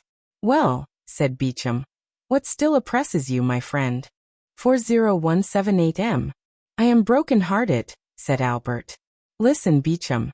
I cannot thus, in a moment, relinquish the respect, the confidence, and pride with which a father's untarnished name inspires a son. Oh, Beauchamp, Beauchamp, how shall I now approach mine? Shall I draw back my forehead from his embrace, or withhold my hand from his? I am the most wretched of men. Ah, my mother, my poor mother, said Albert, gazing through his tears at his mother's portrait. If you know this, how much must you suffer? Come, said Beauchamp, taking both his hands. Take courage, my friend. But how came that first note to be inserted in your journal? Some unknown enemy, an invisible foe, has done this. The more must you fortify yourself, Albert. Let no trace of emotion be visible on your countenance. Bear your grief as the cloud bears within it ruin and death. A fatal secret, known only when the storm bursts. Go, my friend. Reserve your strength for the moment when the crash shall come. 40179M. You think, then, all is not over yet? Said Albert, horror-stricken. I think nothing, my friend, but all things are possible. By the way. What? Said Albert, seeing that Beauchamp hesitated. Are you going to marry Mademoiselle Danglars? Why do you ask me now? Because the rupture or fulfillment of this engagement is connected with the person of whom we were speaking. How? Said Albert, whose brow reddened. You think M. Danglars. I ask you only how your engagement stands. Pray put no construction on my words I do not mean they should convey, and give them no undue weight. No, said Albert, the engagement is broken off. Well, said Beauchamp. Then, seeing the young man was about to relapse into melancholy, let us go out, Albert, said he. A ride in the wood in the phaeton, or on horseback, will refresh you. We will then return to breakfast, and you shall attend to your affairs and I to mine. Willingly, said Albert, but let us walk. I think a little exertion would do me good. The two friends walked out on the fortress. When they arrived at the Madeleine, since we are out, said Beauchamp, let us call on M. de Monte Cristo. He is admirably adapted to revive one's spirits, because he never interrogates, and in my opinion those who ask no questions are the best comforters. Gladly, said Albert. Let us call. I love him. Chapter 85. The Journey. Monte Cristo uttered a joyful exclamation on seeing the young men together. Aha, said he. I hope all is over, explained and settled. Yes, said Beauchamp. The absurd reports have died away, and should they be renewed, I would be the first to oppose them, so let us speak no more of it. Albert will tell you, replied the Count, that I gave him the same advice. Look, added he, I am finishing the most execrable morning's work. What is it? Said Albert. Arranging your papers, apparently. My papers, thank God, no. My papers are all in capital order because I have none, but M. Cavalcantes. M. Cavalcantes? Asked Beauchamp. Yes. Do you not know that this is a young man whom the Count is introducing? Said Morcerf. Let us not misunderstand each other, replied Monte Cristo. I introduce no one, and certainly not M. Cavalcanti. And who, said Albert with a forced smile, is to marry Mademoiselle Danglars instead of me, which grieves me cruelly. What? Cavalcanti is going to marry Mademoiselle Danglars? Asked Beauchamp. Certainly. Do you come from the end of the world? Said Monte Cristo. You, a journalist, the husband of renown? It is the talk of all Paris. And you, Count, have made this match? Asked Beauchamp. I. Silence, purveyor of gossip. Do not spread that report. I make a match? No, you do not know me. I have done all in my power to oppose it. Ah, I understand, said Beauchamp. On our friend Albert's account. On my account, said the young man. Oh no, indeed, the Count will do me the justice to assert that I have, on the contrary, always entreated him to break off my engagement, and happily it is ended. The Count pretends I have not him to thank. So be it, I will erect an altar deo ignoto. Listen, said Monte Cristo. I have had little to do with it, for I am at variance both with the father-in-law and the young man. There is only Mademoiselle Eugénie, who appears but little charmed with the thoughts of matrimony, and who, seeing how little I was disposed to persuade her to renounce her dear liberty, retains any affection for me. And do you say this wedding is at hand? Oh yes, in spite of all I could say. I do not know the young man. He is said to be of good family and rich, but I never trust to vague assertions. I have warned M. Danglars of it till I am tired, but he is fascinated with his luck and ease. I have even informed him of a circumstance I consider very serious. The young man was either charmed by his nurse, stolen by gypsies, or lost by his tutor, I scarcely know which. But I do know his father lost sight of him for more than 10 years. What he did during these 10 years, God only knows. Well, all that was useless. They have commissioned me to write to the major to demand papers, and here they are. I send them, but like Pilate, washing my hands. And what does Mademoiselle d'Armilly say to you for robbing her of her pupil? Oh well, I don't know, but I understand that she is going to Italy. Madame Danglars asked me for letters of recommendation for the impresarii. I gave her a few lines for the director of the Valle Theatre, who is under some obligation to me. But what is the matter, Albert? You look dull. Are you, after all, unconsciously in love with Mademoiselle Eugénie? I am not aware of it, said Albert, smiling sorrowfully. Beauchamp turned to look at some paintings. But, continued Monte Cristo, you are not in your usual spirits? I have a dreadful headache, said Albert. Well, my dear Viscount, said Monte Cristo, I have an infallible remedy to propose to you. What is that? Asked the young man. A change. Indeed, said Albert. Yes, and as I am just now excessively annoyed, I shall go from home. Shall we go together? You annoyed, Count? Said Beauchamp. And by what? Ah, you think very lightly of it. I should like to see you with a brief preparing in your house. What brief? The one M. de Villefort is preparing against my amiable assassin. Some brigand escaped from the gallows apparently. True, said Beauchamp. I saw it in the paper. Who is this Cataris? Some Provençal, it appears. M. de Villefort heard of him at Marseilles, and M. Danglars recollects having seen him. Consequently, the procureur is very active in the affair, and the prefect of police very much interested. And thanks to that interest, for which I am very grateful, they send me all the robbers of Paris and the neighborhood, under pretense of their being Cataris murderers, so that in 3 months, if this continues, every robber and assassin in France will have the plan of my house at his fingers' ends. I am resolved to desert them and go to some remote corner of the earth, and shall be happy if you will accompany me, Viscount. Willingly. Then it is settled? Yes, but where? I have told you, where the air is pure, where every sound soothes, where one is sure to be humbled, however proud may be his nature. I love that humiliation. I, who am master of the universe, as was Augustus. But where are you really going? To sea, Viscount, you know I am a sailor. I was rocked when an infant in the arms of old ocean, and on the bosom of the beautiful Amphitrite. I have sported with the green mantle of the one and the azure robe of the other. I love the sea as a mistress, and pine if I do not often see her. Let us go, Count. To sea. Yes. You accept my proposal? I do. Well, Viscount, there will be in my courtyard this evening a good traveling britska, with 4 post horses, in which one may rest as in a bed. Beecham, it holds for very well. Will you accompany us? Thank you. I have just returned from sea. What? You have been to sea? Yes. I have just made a little excursion to the Borromean Islands, 18. What of that? Come with us, said Albert. No, dear Morcerf. You know I only refuse when the thing is impossible. Besides, it is important, added he in a low tone, that I should remain in Paris just now to watch the paper. Ah, you are a good and an excellent friend, said Albert. Yes, you are right. Watch Beecham, and try to discover the enemy who made this disclosure. Albert and Beecham parted, the last pressure of their hands expressing what their tongues could not before a stranger. Beecham is a worthy fellow, said Monte Cristo, when the journalist was gone. Is he not, Albert? Yes, and a sincere friend. I love him devotedly. But now we are alone. Although it is immaterial to me. Where are we going? Into Normandy, if you like. Delightful. Shall we be quite retired? Have no society, no neighbors?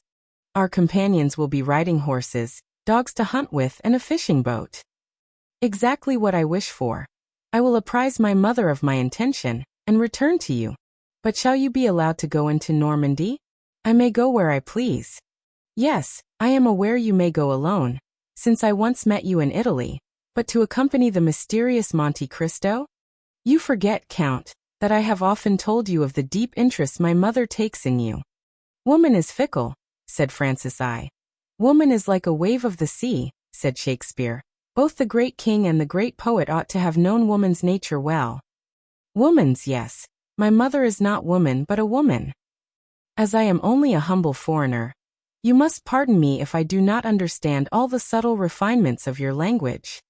What I mean to say is that my mother is not quick to give her confidence, but when she does she never changes. Ah, yes, indeed, said Monte Cristo with a sigh. And do you think she is in the least interested in me? I repeat it, you must really be a very strange and superior man, for my mother is so absorbed by the interest you have excited, that when I am with her she speaks of no one else. And does she try to make you dislike me? On the contrary, she often says, Morcerf, I believe the Count has a noble nature. Try to gain his esteem. Indeed, said Monte Cristo sighing. You see then, said Albert, that instead of opposing, she will encourage me. Adieu then until 5 o'clock, be punctual, and we shall arrive at 12 or 1. At Treport. Yes, or in the neighborhood. But can we travel 48 leagues in 8 hours? Easily, said Monte Cristo. You are certainly a prodigy. You will soon not only surpass the railway, which would not be very difficult in France, but even the telegraph.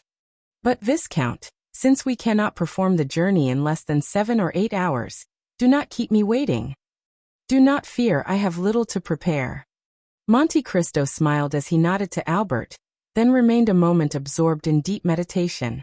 But passing his hand across his forehead as if to dispel his reverie, he rang the bell twice and Bertuccio entered. Bertuccio, said he, I intend going this evening to Normandy, instead of tomorrow or the next day. You will have sufficient time before 5 o'clock. Dispatch a messenger to apprise the grooms at the first station. M. de Morcerf will accompany me.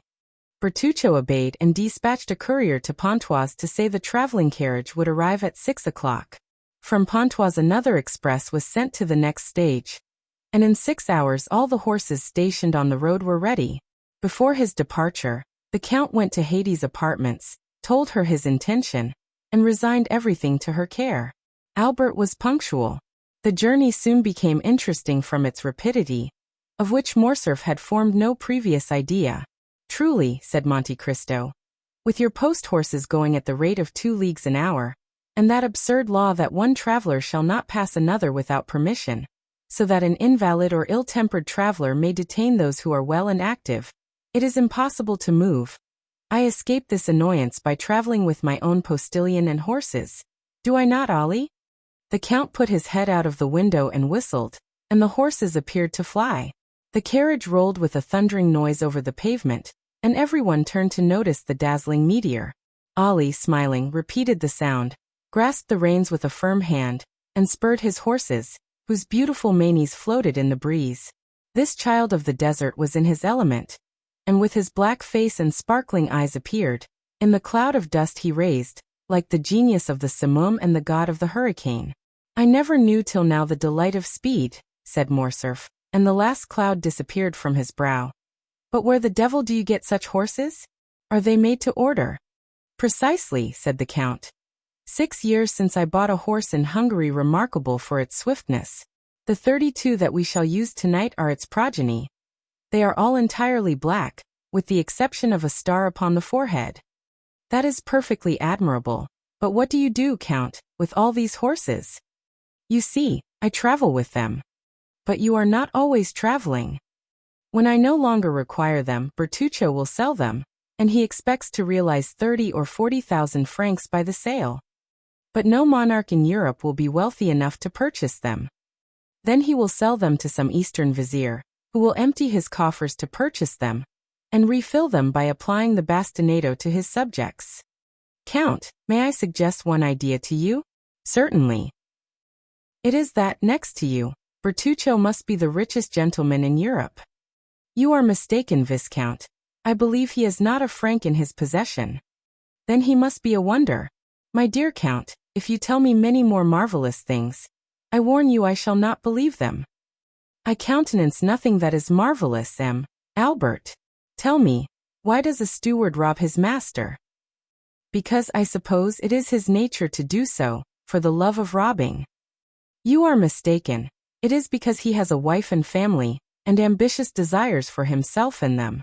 Also because he is not sure of always retaining his situation, and wishes to provide for the future. Now Bertuccio is alone in the world. He uses my property without accounting for the use he makes of it. He is sure never to leave my service. Why? Because I should never get a better. Probabilities are deceptive. But I deal in certainties. He is the best servant over whom one has the power of life and death. Do you possess that right over Bertuccio? Yes. There are words which close a conversation with an iron door. Such was the Count's yes. The whole journey was performed with equal rapidity. The 32 horses, dispersed over 7 stages, brought them to their destination in 8 hours. At midnight they arrived at the gate of a beautiful park. The porter was in attendance. He had been apprised by the groom of the last stage of the Count's approach. At 2:30 in the morning Morcerf was conducted to his apartments, where a bath and supper were prepared. The servant who had traveled at the back of the carriage waited on him. Baptistin, who rode in front, attended the Count. Albert bathed, took his supper, and went to bed. All night he was lulled by the melancholy noise of the surf. On rising he went to his window, which opened on a terrace having the sea in front, and at the back a pretty park bounded by a small forest. In a creek lay a little sloop, with a narrow keel and high masts, bearing on its flag the Monte Cristo arms which were a mountain or on a sea azure, with a cross gules in chief which might be an allusion to his name that recalled Calvary, the mount rendered by our Lord's passion more precious than gold, and to the degrading cross which his blood had rendered holy, or it might be some personal remembrance of suffering and regeneration buried in the night of this mysterious personage's past life. Around the schooner lay a number of small fishing boats belonging to the fishermen of the neighboring village, like humble subjects awaiting orders from their queen. There, as in every spot where Monte Cristo stopped, if but for 2 days, luxury abounded and life went on with the utmost ease. Albert found in his anteroom 2 guns, with all the accoutrements for hunting, a lofty room on the ground floor containing all the ingenious instruments the English, eminent in piscatory pursuits, since they are patient and sluggish, have invented for fishing. The day passed in pursuing those exercises in which Monte Cristo excelled. They killed a dozen pheasants in the park, as many trout in the stream, dined in a summer house overlooking the ocean, and took tea in the library. Towards the evening of the 3rd day, Albert, completely exhausted with the exercise which invigorated Monte Cristo, was sleeping in an armchair near the window, while the Count was designing with his architect the plan of a conservatory in his house, when the sound of a horse at full speed on the high road made Albert look up. He was disagreeably surprised to see his own valet de chambre, whom he had not brought, that he might not inconvenience Monte Cristo. 40188 M. Florentine here, cried he, starting up. Is my mother ill? And he hastened to the door. Monte Cristo watched and saw him approach the valet, who drew a small sealed parcel from his pocket, containing a newspaper and a letter. From whom is this? Said he eagerly. From M. Beauchamp, replied Florentine. Did he send you? Yes, sir. He sent for me to his house, gave me money for my journey, procured a horse, and made me promise not to stop till I had reached you. I have come in 15 hours. Albert opened the letter with fear, uttered a shriek on reading the first line, and seized the paper. His sight was dimmed, his legs sank under him, and he would have fallen had not Florentine supported him. Poor young man, said Monte Cristo in a low voice. It is then true that the sin of the father shall fall on the children to the 3rd and 4th generation. Meanwhile Albert had revived, and continuing to read, he threw back his head, saying, Florentine, is your horse fit to return immediately? It is a poor lame post horse. In what state was the house when you left? All was quiet, but on returning from M. Beauchamp's, I found Madame in tears. She had sent for me to know when you would return. I told her my orders from M. Beauchamp. She first extended her arms to prevent me, but after a moment's reflection, Yes, go Florentine, said she, and may he come quickly. Yes, my mother, said Albert. I will return, and woe to the infamous wretch. But first of all I must get there. He went back to the room where he had left Monte Cristo. 5 minutes had sufficed to make a complete transformation in his appearance. His voice had become rough and hoarse, his face was furrowed with wrinkles, his eyes burned under the blue-veined lids, and he tottered like a drunken man. Count, said he, I thank you for your hospitality, which I would gladly have enjoyed longer, but I must return to Paris. What has happened? A great misfortune, more important to me than life. Don't question me, I beg of you, but lend me a horse. My stables are at your command, Viscount, but you will kill yourself by riding on horseback. Take a post-chaise or a carriage. No, it would delay me, and I need the fatigue you warn me of. It will do me good. Albert reeled as if he had been shot, and fell on a chair near the door. Monte Cristo did not see this second manifestation of physical exhaustion. He was at the window calling, Ali, a horse for M. de Morcerf, quick. He is in a hurry. 40190 M. These words restored Albert. He darted from the room, followed by the Count. Thank you, cried he, throwing himself on his horse. Return as soon as you can, Florentine. Must I use any password to procure a horse? Only dismount. Another will be immediately saddled. Albert hesitated a moment. You may think my departure strange and foolish, said the young man. You do not know how a paragraph in a newspaper may exasperate one. Read that, said he, when I am gone, that you may not be witness of my anger. While the Count picked up the paper, he put spurs to his horse, which leaped in astonishment at such an unusual stimulus, and shot away with the rapidity of an arrow. The Count watched him with a feeling of compassion, and when he had completely disappeared, read as follows.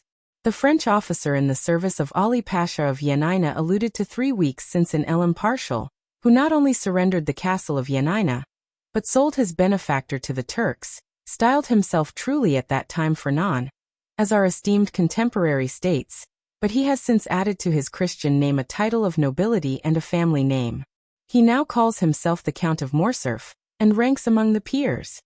Thus the terrible secret, which Beauchamp had so generously destroyed, appeared again like an armed phantom, and another paper, deriving its information from some malicious source, had published 2 days after Albert's departure for Normandy the few lines which had rendered the unfortunate young man almost crazy. Chapter 86. The Trial. At 8 o'clock in the morning Albert had arrived at Beauchamp's door.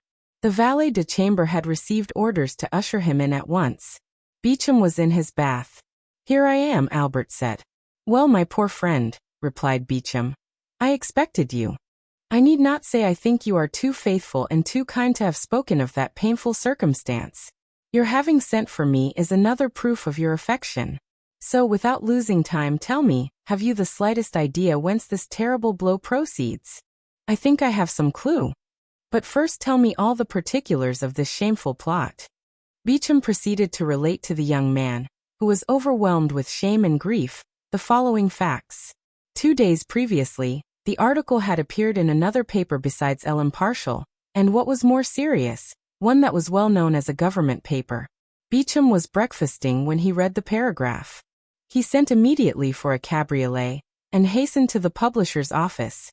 Although professing diametrically opposite principles from those of the editor of the other paper, Beecham, as it sometimes, we may say often, happens, was his intimate friend.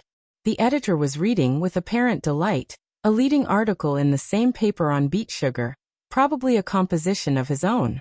Ah, pardieu, said Beecham, with the paper in your hand, my friend, I need not tell you the cause of my visit. Are you interested in the sugar question? Asked the editor of the ministerial paper. No, replied Beecham. I have not considered the question. A totally different subject interests me. What is it? The article relative to Morcerf. Indeed? Is it not a curious affair?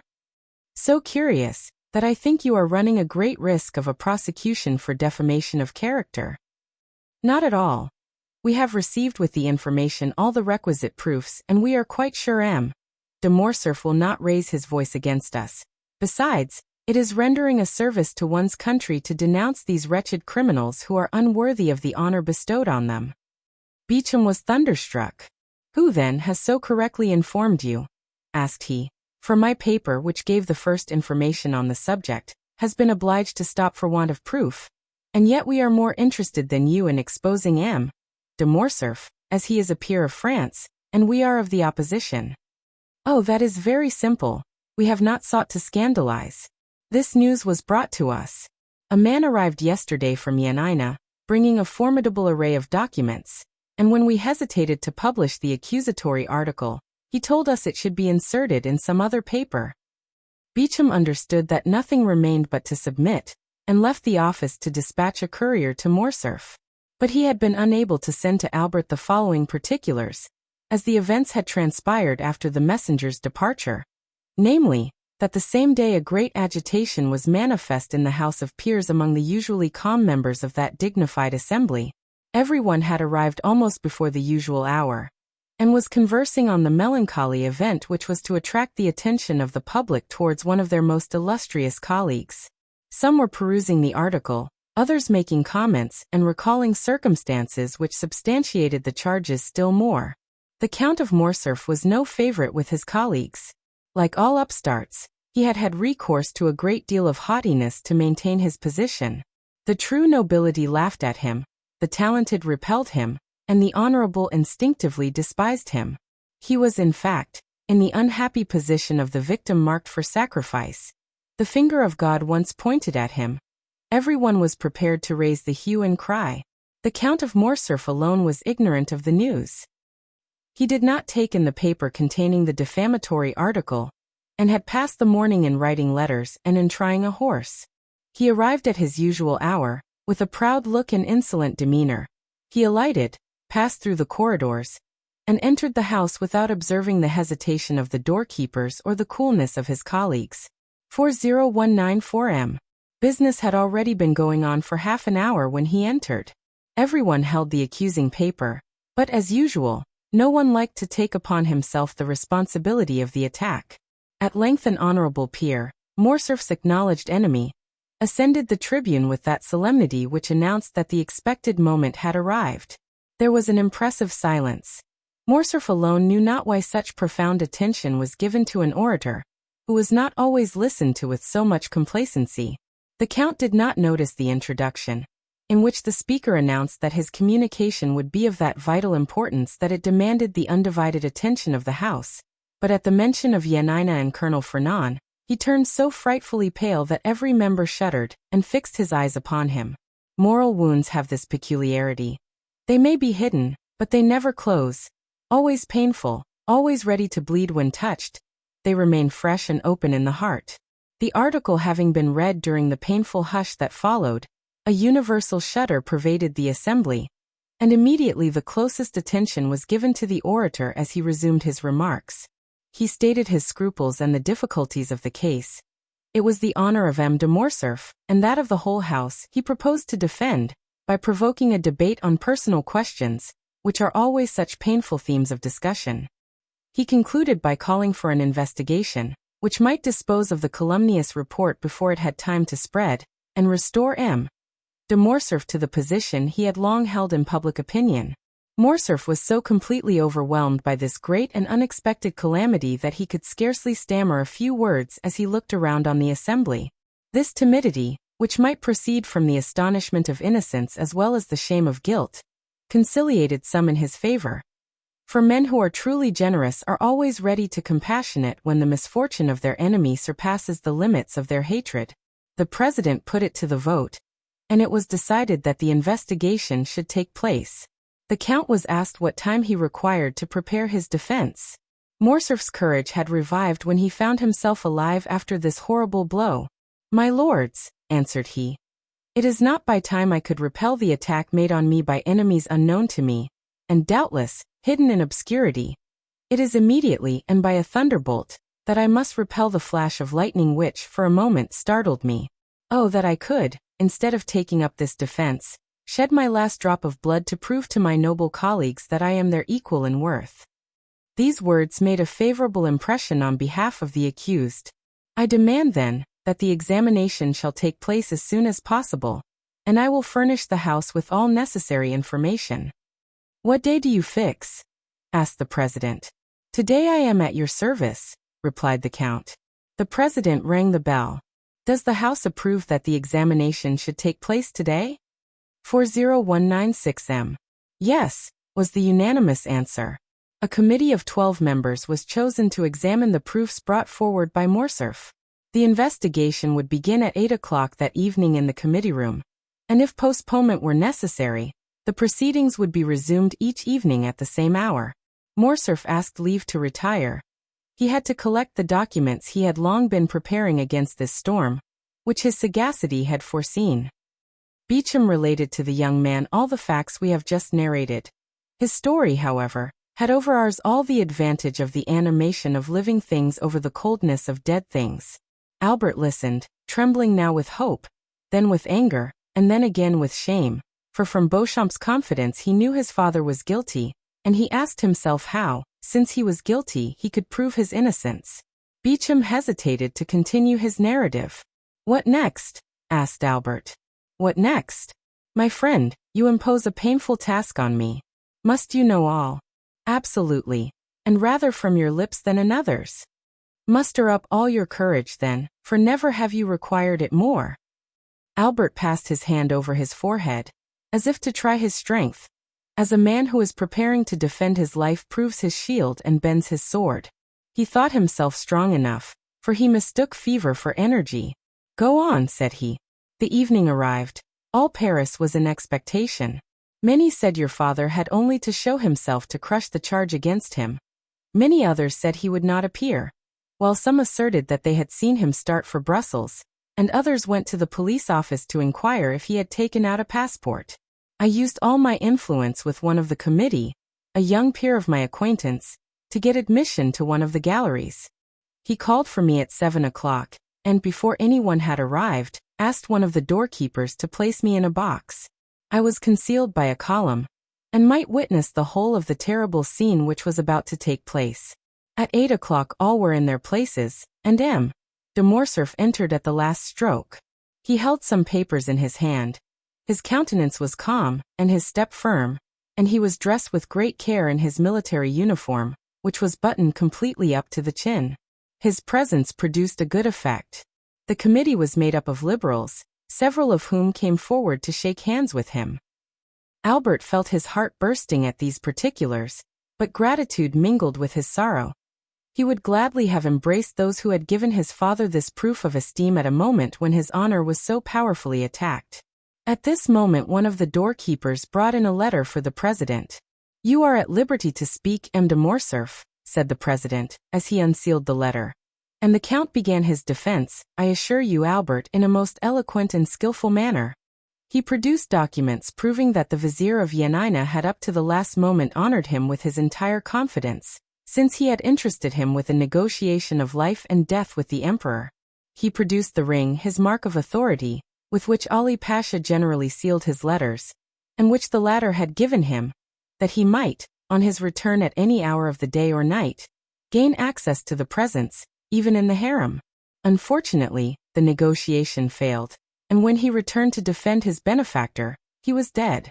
But, said the Count, so great was Ali Pasha's confidence, that on his deathbed he resigned his favorite mistress and her daughter to my care.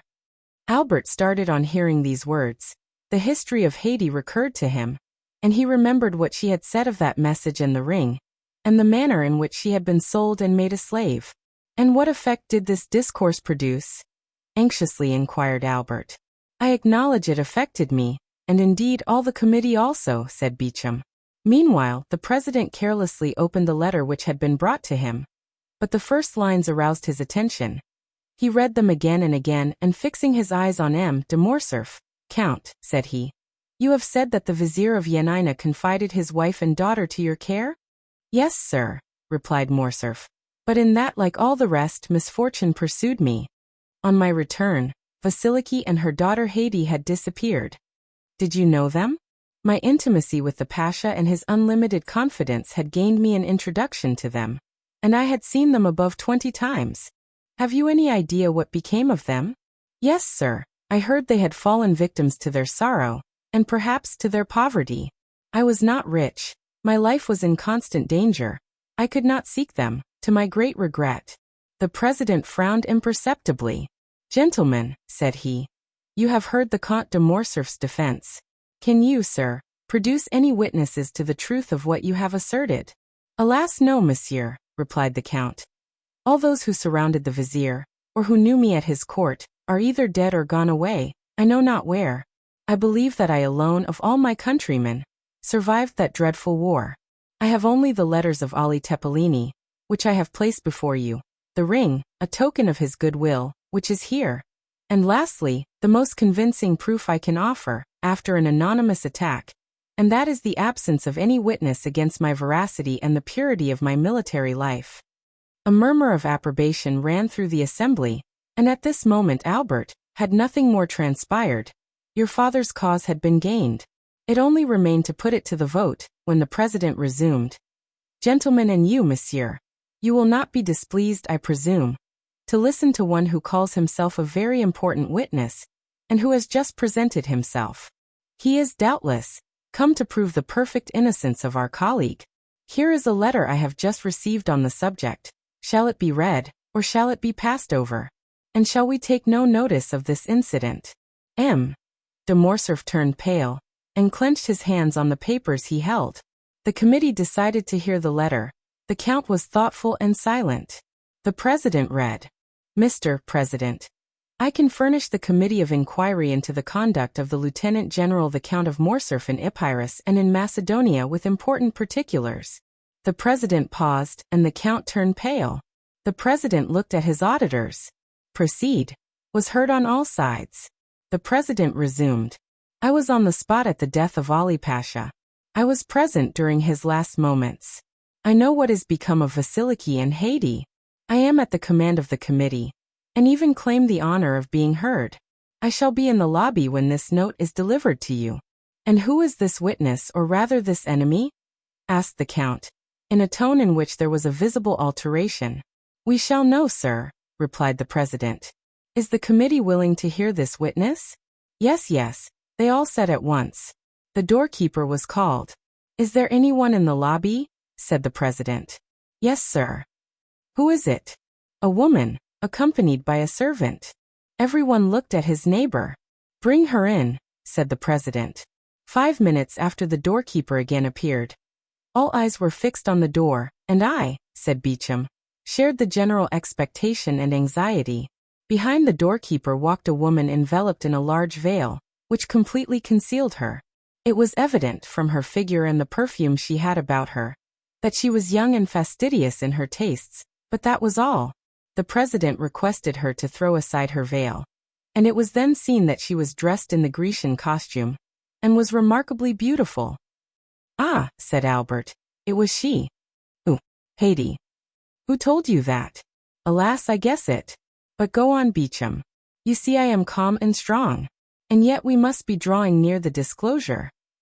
M. de Morcerf, continued Beauchamp, looked at this woman with surprise and terror. Her lips were about to pass his sentence of life or death. To the committee the adventure was so extraordinary and curious, that the interest they had felt for the Count's safety became now quite a secondary matter. The president himself advanced to place a seat for the young lady, but she declined availing herself of it. As for the Count, he had fallen on his chair. It was evident that his legs refused to support him. "Madam," said the president, "you have engaged to furnish the committee with some important particulars respecting the affair at Yanina, and you have stated that you were an eyewitness of the event." "I was indeed," said the stranger, with a tone of sweet melancholy, and with the sonorous voice peculiar to the East. "But allow me to say that you must have been very young then." "I was 4 years old, but as those events deeply concerned me, not a single detail has escaped my memory." "In what manner could these events concern you? And who are you, that they should have made so deep an impression on you?" "On them depended my father's life," replied she. "I am Haydée, the daughter of Ali Tepelini, Pasha of Yanina, and of Vasiliki, his beloved wife." 40202M. The blush of mingled pride and modesty which suddenly suffused the cheeks of the young woman, the brilliancy of her eye, and her highly important communication, produced an indescribable effect on the assembly. As for the Count, he could not have been more overwhelmed if a thunderbolt had fallen at his feet and opened an immense gulf before him. "Madam," replied the president, bowing with profound respect, "allow me to ask one question. It shall be the last. Can you prove the authenticity of what you have now stated?" "I can, sir," said Haydée, drawing from under her veil a satin satchel highly perfumed. "For here is the register of my birth, signed by my father and his principal officers, and that of my baptism, my father having consented to my being brought up in my mother's faith. This latter has been sealed by the Grand Primate of Macedonia and Epirus. And lastly, and perhaps the most important, the record of the sale of my person and that of my mother to the Armenian merchant El Kabir, by the French officer, who in his infamous bargain with the Porte, had reserved as his part of the booty the wife and daughter of his benefactor, whom he sold for the sum of 400,000 francs. A greenish pallor spread over the Count's cheeks, and his eyes became bloodshot at these terrible imputations, which were listened to by the assembly with ominous silence. Haydée, still calm, but with a calmness more dreadful than the anger of another would have been, handed to the president the record of her sale, written in Arabic. It had been supposed some of the papers might be in the Arabian, Romaic, or Turkish language, and the interpreter of the house was in attendance. One of the noble peers, who was familiar with the Arabic language, having studied it during the famous Egyptian campaign, followed with his eye as the translator read aloud. "I El Kabir, a slave merchant and purveyor of the harem of His Highness, acknowledge having received for transmission to the Sublime Emperor, from the French lord, the Count of Monte Cristo, an emerald valued at 800,000 francs, as the ransom of a young Christian slave of 11 years of age, named Haydée, the acknowledged daughter of the late Lord Ali Tepelini, Pasha of Yanina, and of Vasiliki, his favorite, she having been sold to me 7 years previously, with her mother, who had died on arriving at Constantinople, by a French colonel in the service of the Vizier Ali Tepelini, named Fernand Mondego. The above-mentioned purchase was made on His Highness's account, whose mandate I had, for the sum of 400,000 francs, given at Constantinople, by authority of His Highness, in the year 1247 of the Hijra. Signed El Kabir. That this record should have all due authority, it shall bear the imperial seal, which the vendor is bound to have affixed to it. Near the merchant's signature there was, indeed, the seal of the Sublime Emperor. A dreadful silence followed the reading of this document. The Count could only stare, and his gaze, fixed as if unconsciously on Haydée, seemed one of fire and blood. "Madam," said the president, "may reference be made to the Count of Monte Cristo, who is now, I believe, in Paris?" "Sir," replied Haydée, The Count of Monte Cristo, my foster father, has been in Normandy the last 3 days. Who, then, has counseled you to take this step, one for which the court is deeply indebted to you, and which is perfectly natural, considering your birth and your misfortunes? Sir, replied Haydée, I have been led to take this step from a feeling of respect and grief. Although a Christian, may God forgive me, I have always sought to revenge my illustrious father. Since I set my foot in France, and knew the traitor lived in Paris, I have watched carefully. I live retired in the house of my noble protector, but I do it from choice. I love retirement and silence, because I can live with my thoughts and recollections of past days. But the Count of Monte Cristo surrounds me with every paternal care, and I am ignorant of nothing which passes in the world. I learn all in the silence of my apartments. For instance, I see all the newspapers, every periodical, as well as every new piece of music, and by thus watching the course of the life of others, I learned what had transpired this morning in the House of Peers, and what was to take place this evening. Then I wrote.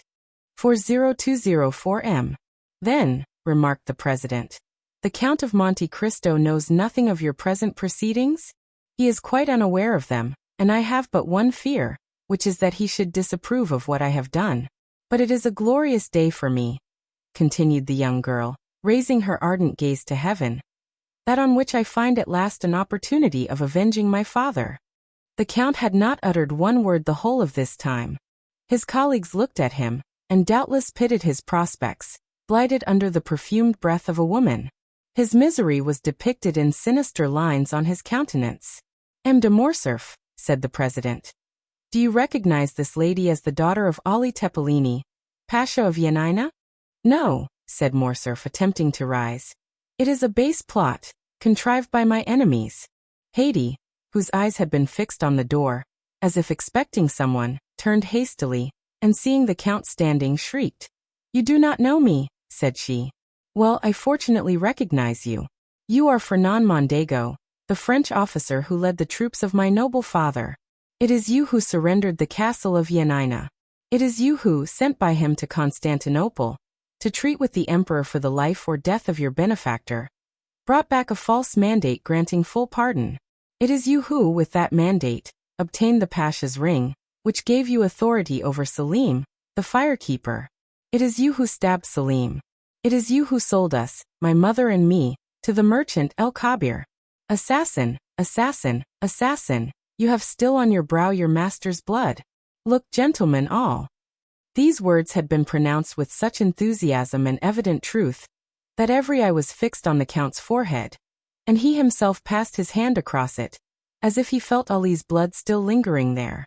You positively recognize M. de Morcerf as the officer, Fernand Mondego? Indeed I do, cried Haydée. Oh, my mother, it was you who said, you were free, you had a beloved father, you were destined to be almost a queen. Look well at that man. It is he who raised your father's head on the point of a spear. It is he who sold us. It is he who forsook us. Look well at his right hand, on which he has a large wound. If you forgot his features, you would know him by that hand, into which fell, one by one, the gold pieces of the merchant El Kabir. I know him. Ah, let him say now if he does not recognize me. Each word fell like a dagger on Morcerf, and deprived him of a portion of his energy. As she uttered the last, he hid his mutilated hand hastily in his bosom, and fell back on his seat, overwhelmed by wretchedness and despair. This scene completely changed the opinion of the assembly respecting the accused Count. Count of Morcerf, said the President, do not allow yourself to be cast down. Answer. The justice of the court is supreme and impartial as that of God. It will not suffer you to be trampled on by your enemies without giving you an opportunity of defending yourself. Shall further inquiries be made? Shall 2 members of the House be sent to Yanina? Speak. Morcerf did not reply. Then all the members looked at each other with terror. They knew the Count's energetic and violent temper. It must be, indeed, a dreadful blow which would deprive him of courage to defend himself. They expected that his stupefied silence would be followed by a fiery outburst. Well, asked the President, what is your decision? 40206M. I have no reply to make, said the Count in a low tone. Has the daughter of Ali Tepelini spoken the truth? Said the President. Is she, then, the terrible witness to whose charge you dare not plead, not guilty? Have you really committed the crimes of which you are accused? The Count looked around him with an expression which might have softened tigers, but which could not disarm his judges. Then he raised his eyes towards the ceiling, but withdrew then, immediately, as if he feared the roof would open and reveal to his distressed view that second tribunal called heaven, and that other judge named God. Then with a hasty movement he tore open his coat, which seemed to stifle him, and flew from the room like a madman. His footstep was heard one moment in the corridor, then the rattling of his carriage wheels as he was driven rapidly away. "Gentlemen," said the president, when silence was restored, "is the Count of Morcerf convicted of felony, treason, and conduct unbecoming a member of this house?" "Yes," replied all the members of the committee of inquiry with a unanimous voice. Haydée had remained until the close of the meeting. She heard the Count's sentence pronounced without betraying an expression of joy or pity. Then drawing her veil over her face, she bowed majestically to the councillors, and left with that dignified step which Virgil attributes to his goddesses. Chapter 87. The Challenge. "Then," continued Beauchamp, "I took advantage of the silence and the darkness to leave the house without being seen. The usher who had introduced me was waiting for me at the door, and he conducted me through the corridors to a private entrance opening into the Rue de Vaugirard. I left with mingled feelings of sorrow and delight. Excuse me, Albert. Sorrow on your account, and delight with that noble girl, thus pursuing paternal vengeance. Yes, Albert, from whatever source the blow may have proceeded. It may be from an enemy, but that enemy is only the agent of Providence." Albert held his head between his hands. He raised his face, red with shame and bathed in tears, and seizing Beauchamp's arm, "My friend," said he, "my life is ended. I cannot calmly say with you, Providence has struck the blow. But I must discover who pursues me with this hatred, and when I have found him I shall kill him, or he will kill me. I rely on your friendship to assist me, Beauchamp, if contempt has not banished it from your heart." "Contempt, my friend? How does this misfortune affect you?" "No, happily that unjust prejudice is forgotten which made the son responsible for the father's actions. Review your life, Albert. Although it is only just beginning, did a lovely summer's day ever dawn with greater purity than has marked the commencement of your career? No, Albert, take my advice. You are young and rich. Leave Paris. All is soon forgotten in this great Babylon of excitement and changing tastes. You will return after 3 or 4 years with a Russian princess for a bride, and no one will think more of what occurred yesterday than if it had happened 16 years ago. Thank you, my dear Beauchamp. Thank you for the excellent feeling which prompts your advice, but it cannot be. I have told you my wish, or rather my determination. You understand that, interested as I am in this affair, I cannot see it in the same light as you do. What appears to you to emanate from a celestial source seems to me to proceed from one far less pure. Providence appears to me to have no share in this affair, and happily so, for instead of the invisible, impalpable agent of celestial rewards and punishments, I shall find one both palpable and visible, on whom I shall revenge myself, I assure you, for all I have suffered during the last month. Now I repeat, Beauchamp, I wish to return to human and material existence, and if you are still the friend you profess to be, help me to discover the hand that struck the blow." "Be it so," said Beauchamp. "If you must have me descend to earth, I submit, and if you will seek your enemy, I will assist you, and I will engage to find him, my honor being almost as deeply interested as yours." "Well then you understand, Beauchamp, that we begin our search immediately. Each moment's delay is an eternity for me. The calumniator is not yet punished, and he may hope that he will not be. But on my honor, if he thinks so, he deceives himself. Well, listen, Morcerf. Ah, Beauchamp, I see you know something already. You will restore me to life. I do not say there is any truth in what I am going to tell you, but it is, at least, a ray of light in a dark night. By following it we may, perhaps, discover something more certain. Tell me, satisfy my impatience." "Well, I will tell you what I did not like to mention on my return from Yanina." "Say on." "I went, of course, to the chief banker of the town to make inquiries. At the first word, before I had even mentioned your father's name, 'Ah,' said he, 'I guess what brings you here. How and why? Because a fortnight since I was questioned on the same subject. By whom? By a banker of Paris, my correspondent, whose name is Danglars. He, cried Albert. Yes, it is indeed he who has so long pursued my father with jealous hatred.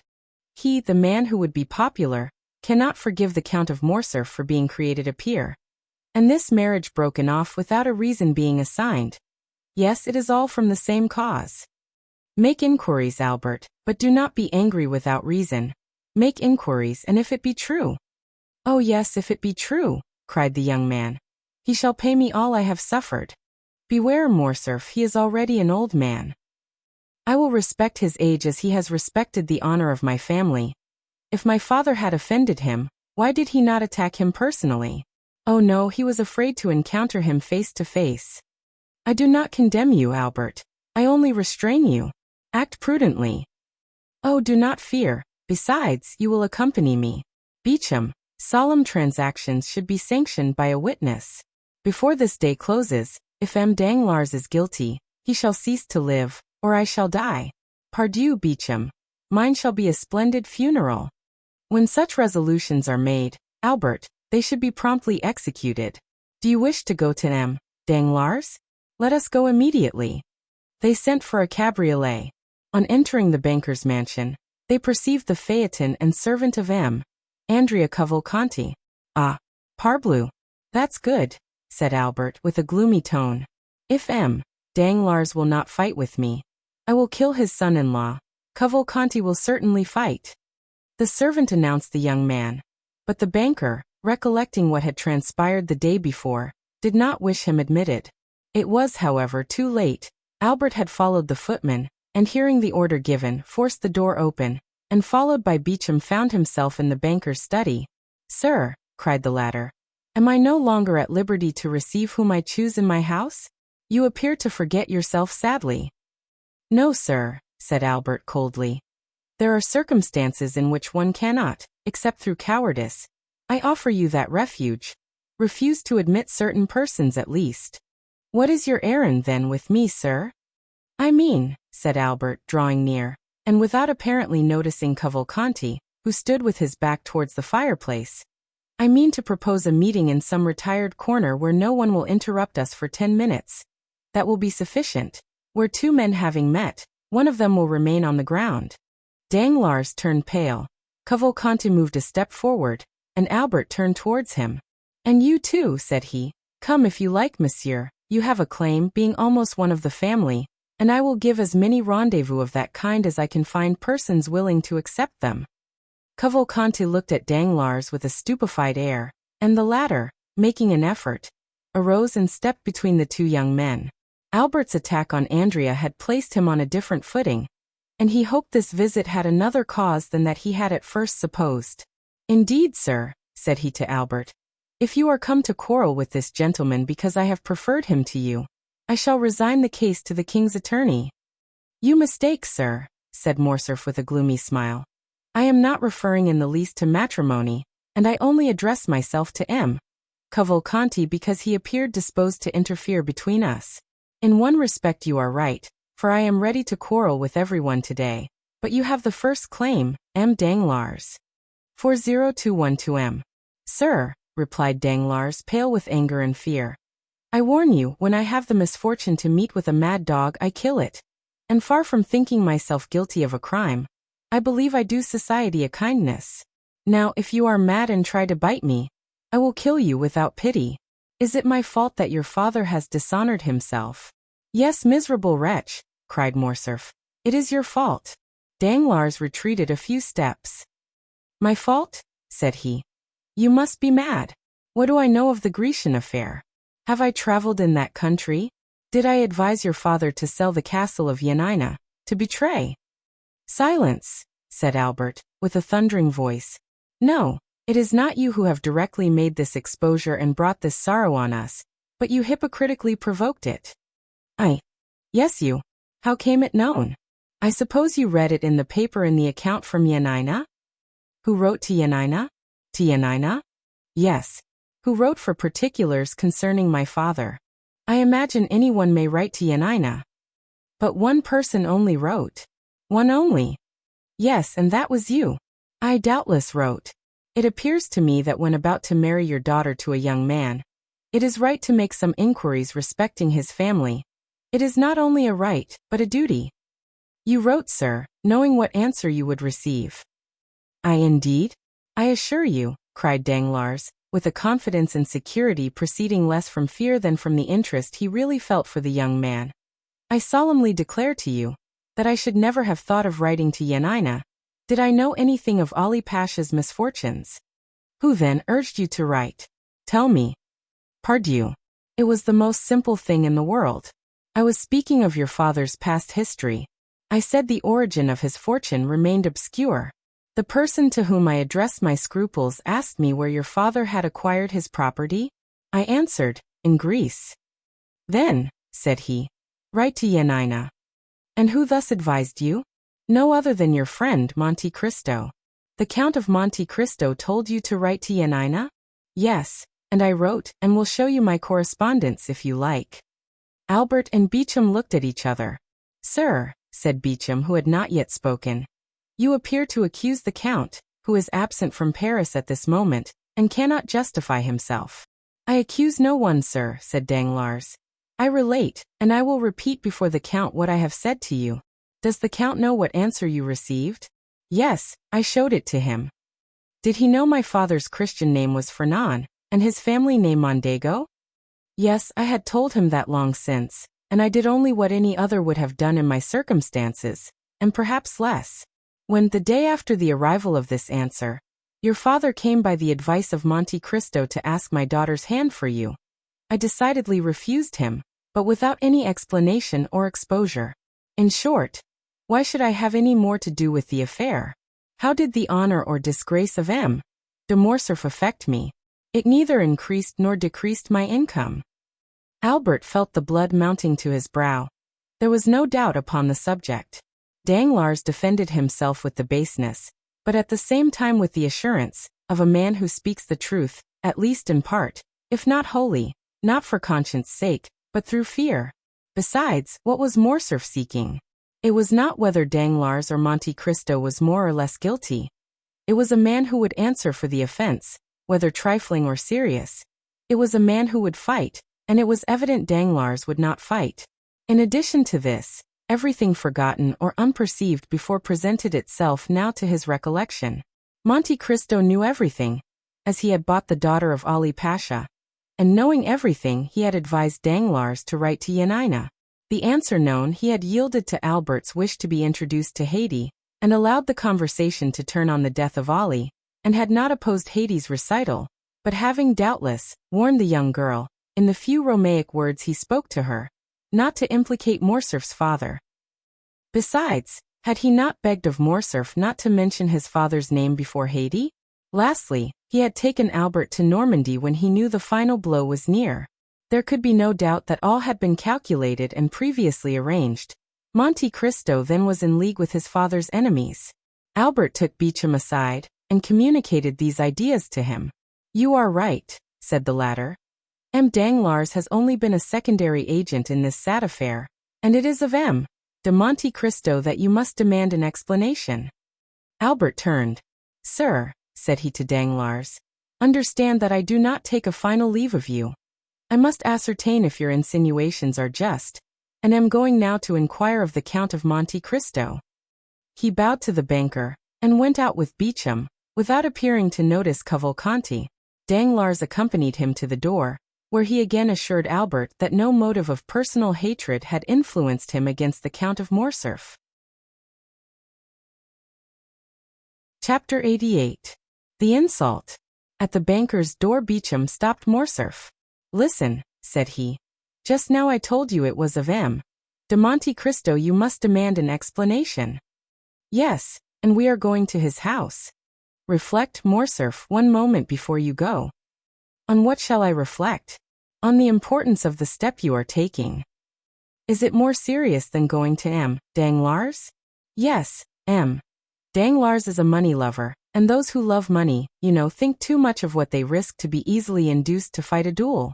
The other is, on the contrary, to all appearance a true nobleman. But do you not fear to find him a bully? I only fear one thing, namely, to find a man who will not fight. Do not be alarmed, said Beauchamp. He will meet you. My only fear is that he will be too strong for you. My friend, said Morcerf with a sweet smile, that is what I wish. The happiest thing that could occur to me would be to die in my father's stead. That would save us all. Your mother would die of grief. My poor mother, said Albert, passing his hand across his eyes. I know she would, but better so than die of shame. Are you quite decided, Albert? Yes, let us go. But do you think we shall find the Count at home? He intended returning some hours after me, and doubtless he is now at home.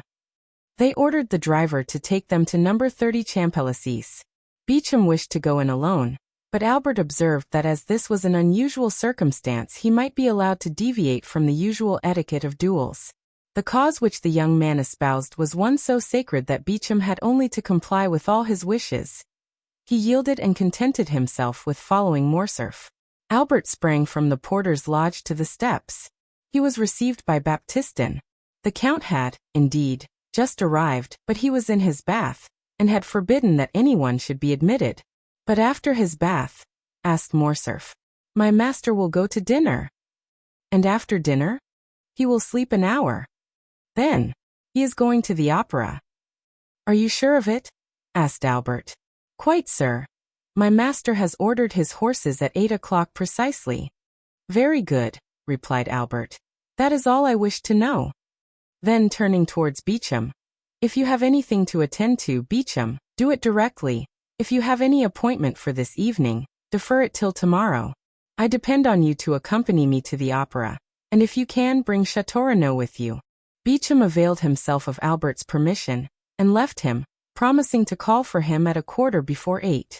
On his return home, Albert expressed his wish to Franz Debray and Morel to see them at the opera that evening. Then he went to see his mother, who since the events of the day before had refused to see anyone, and had kept her room. He found her in bed, overwhelmed with grief at this public humiliation. The sight of Albert produced the effect which might naturally be expected on Mercédès. She pressed her son's hand and sobbed aloud, but her tears relieved her. Albert stood one moment speechless by the side of his mother's bed. It was evident from his pale face and knit brows that his resolution to revenge himself was growing weaker. My dear mother, said he, do you know if M. de Morcerf has any enemy? Mercédès started. She noticed that the young man did not say my father. My son, she said. Persons in the Count's situation have many secret enemies. Those who are known are not the most dangerous. I know it, and appeal to your penetration.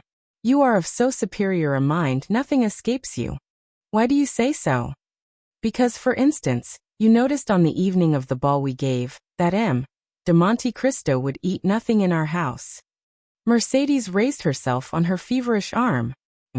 De Monte Cristo, she exclaimed, and how is he connected with the question you asked me? For 0219 M. You know, mother, M. de Monte Cristo is almost an Oriental, and it is customary with the Orientals to secure full liberty for revenge by not eating or drinking in the houses of their enemies. Do you say M. de Monte Cristo is our enemy? Replied Mercédès, becoming paler than the sheet which covered her. Who told you so? Why, you are mad, Albert. M. de Monte Cristo has only shown us kindness. M. de Monte Cristo saved your life. You yourself presented him to us. Oh, I entreat you, my son, if you had entertained such an idea, dispel it, and my counsel to you, nay, my prayer, is to retain his friendship. Mother, replied the young man, you have special reasons for telling me to conciliate that man. I, said Mercédès, blushing as rapidly as she had turned pale, and again becoming paler than ever. Yes, doubtless, and is it not that he may never do us any harm? Mercédès shuddered, and fixing on her son a scrutinizing gaze. You speak strangely, said she to Albert, and you appear to have some singular prejudices. What has the Count done? 3 days since you were with him in Normandy. Only 3 days since we looked on him as our best friend. An ironical smile passed over Albert's lips. Mercédès saw it, and with the double instinct of woman and mother guessed all. But as she was prudent and strong-minded, she concealed both her sorrows and her fears. Albert was silent. An instant after, the Countess resumed. You came to inquire after my health. I will candidly acknowledge that I am not well. You should install yourself here, and cheer my solitude. I do not wish to be left alone." "Mother," said the young man, "you know how gladly I would obey your wish, but an urgent and important affair obliges me to leave you for the whole evening." "Well," replied Mercedes, sighing, "go, Albert. I will not make you a slave to your filial piety." Albert pretended he did not hear, bowed to his mother, and quitted her. Scarcely had he shut her door, when Mercedes called a confidential servant, and ordered him to follow Albert wherever he should go that evening, and to come and tell her immediately what he observed. Then she rang for her lady's maid, and weak as she was, she dressed, in order to be ready for whatever might happen. The footman's mission was an easy one. Albert went to his room, and dressed with unusual care. At 10 minutes to 8 Beecham arrived. He had seen Châteaurenaud, who had promised to be in the orchestra before the curtain was raised. Both got into Albert's coupe, and as the young man had no reason to conceal where he was going, he called aloud, "To the opera." In his impatience he arrived before the beginning of the performance. 40221 m. Châteaurenaud was at his post. Apprised by Beecham of the circumstances, he required no explanation from Albert. The conduct of the son in seeking to avenge his father was so natural that Châteaurenaud did not seek to dissuade him, and was content with renewing his assurances of devotion. Debray was not yet come, but Albert knew that he seldom lost a scene at the opera. Albert wandered about the theatre until the curtain was drawn up. He hoped to meet with M. de Monte Cristo either in the lobby or on the stairs. The bell summoned him to his seat, and he entered the orchestra with Châteaurenaud and Beecham. But his eyes scarcely quitted the box between the columns, which remained obstinately closed during the whole of the first act. At last, as Albert was looking at his watch for about the 100th time, at the beginning of the second act the door opened, and Monte Cristo entered, dressed in black, and leaning over the front of the box, looked around the pit. Morel followed him, and looked also for his sister and brother-in-law. He soon discovered them in another box, and kissed his hand to them. The Count, in his survey of the pit, encountered a pale face and threatening eyes, which evidently sought to gain his attention. He recognized Albert, but thought it better not to notice him, as he looked so angry and discomposed. Without communicating his thoughts to his companion, he sat down, drew out his opera-glass, and looked another way. Although apparently not noticing Albert, he did not, however, lose sight of him, and when the curtain fell at the end of the second act, he saw him leave the orchestra with his two friends. Then his head was seen passing at the back of the boxes, and the Count knew that the approaching storm was intended to fall on him. He was at the moment conversing cheerfully with Morel, but he was well prepared for what might happen. The door opened, and Monte Cristo, turning round, saw Albert pale and trembling, followed by Beecham and Châteaurenaud.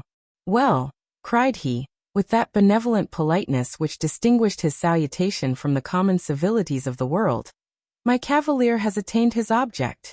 Good evening, M. de Morcerf." The countenance of this man, who possessed such extraordinary control over his feelings, expressed the most perfect cordiality. Morel only then recollected the letter he had received from the Viscount, in which, without assigning any reason, he begged him to go to the opera, but he understood that something terrible was brooding. "We are not come here, sir, to exchange hypocritical expressions of politeness or false professions of friendship," said Albert, "but to demand an explanation." The young man's trembling voice was scarcely audible. "An explanation at the opera?" said the Count, with that calm tone and penetrating eye which characterize the man who knows his cause is good.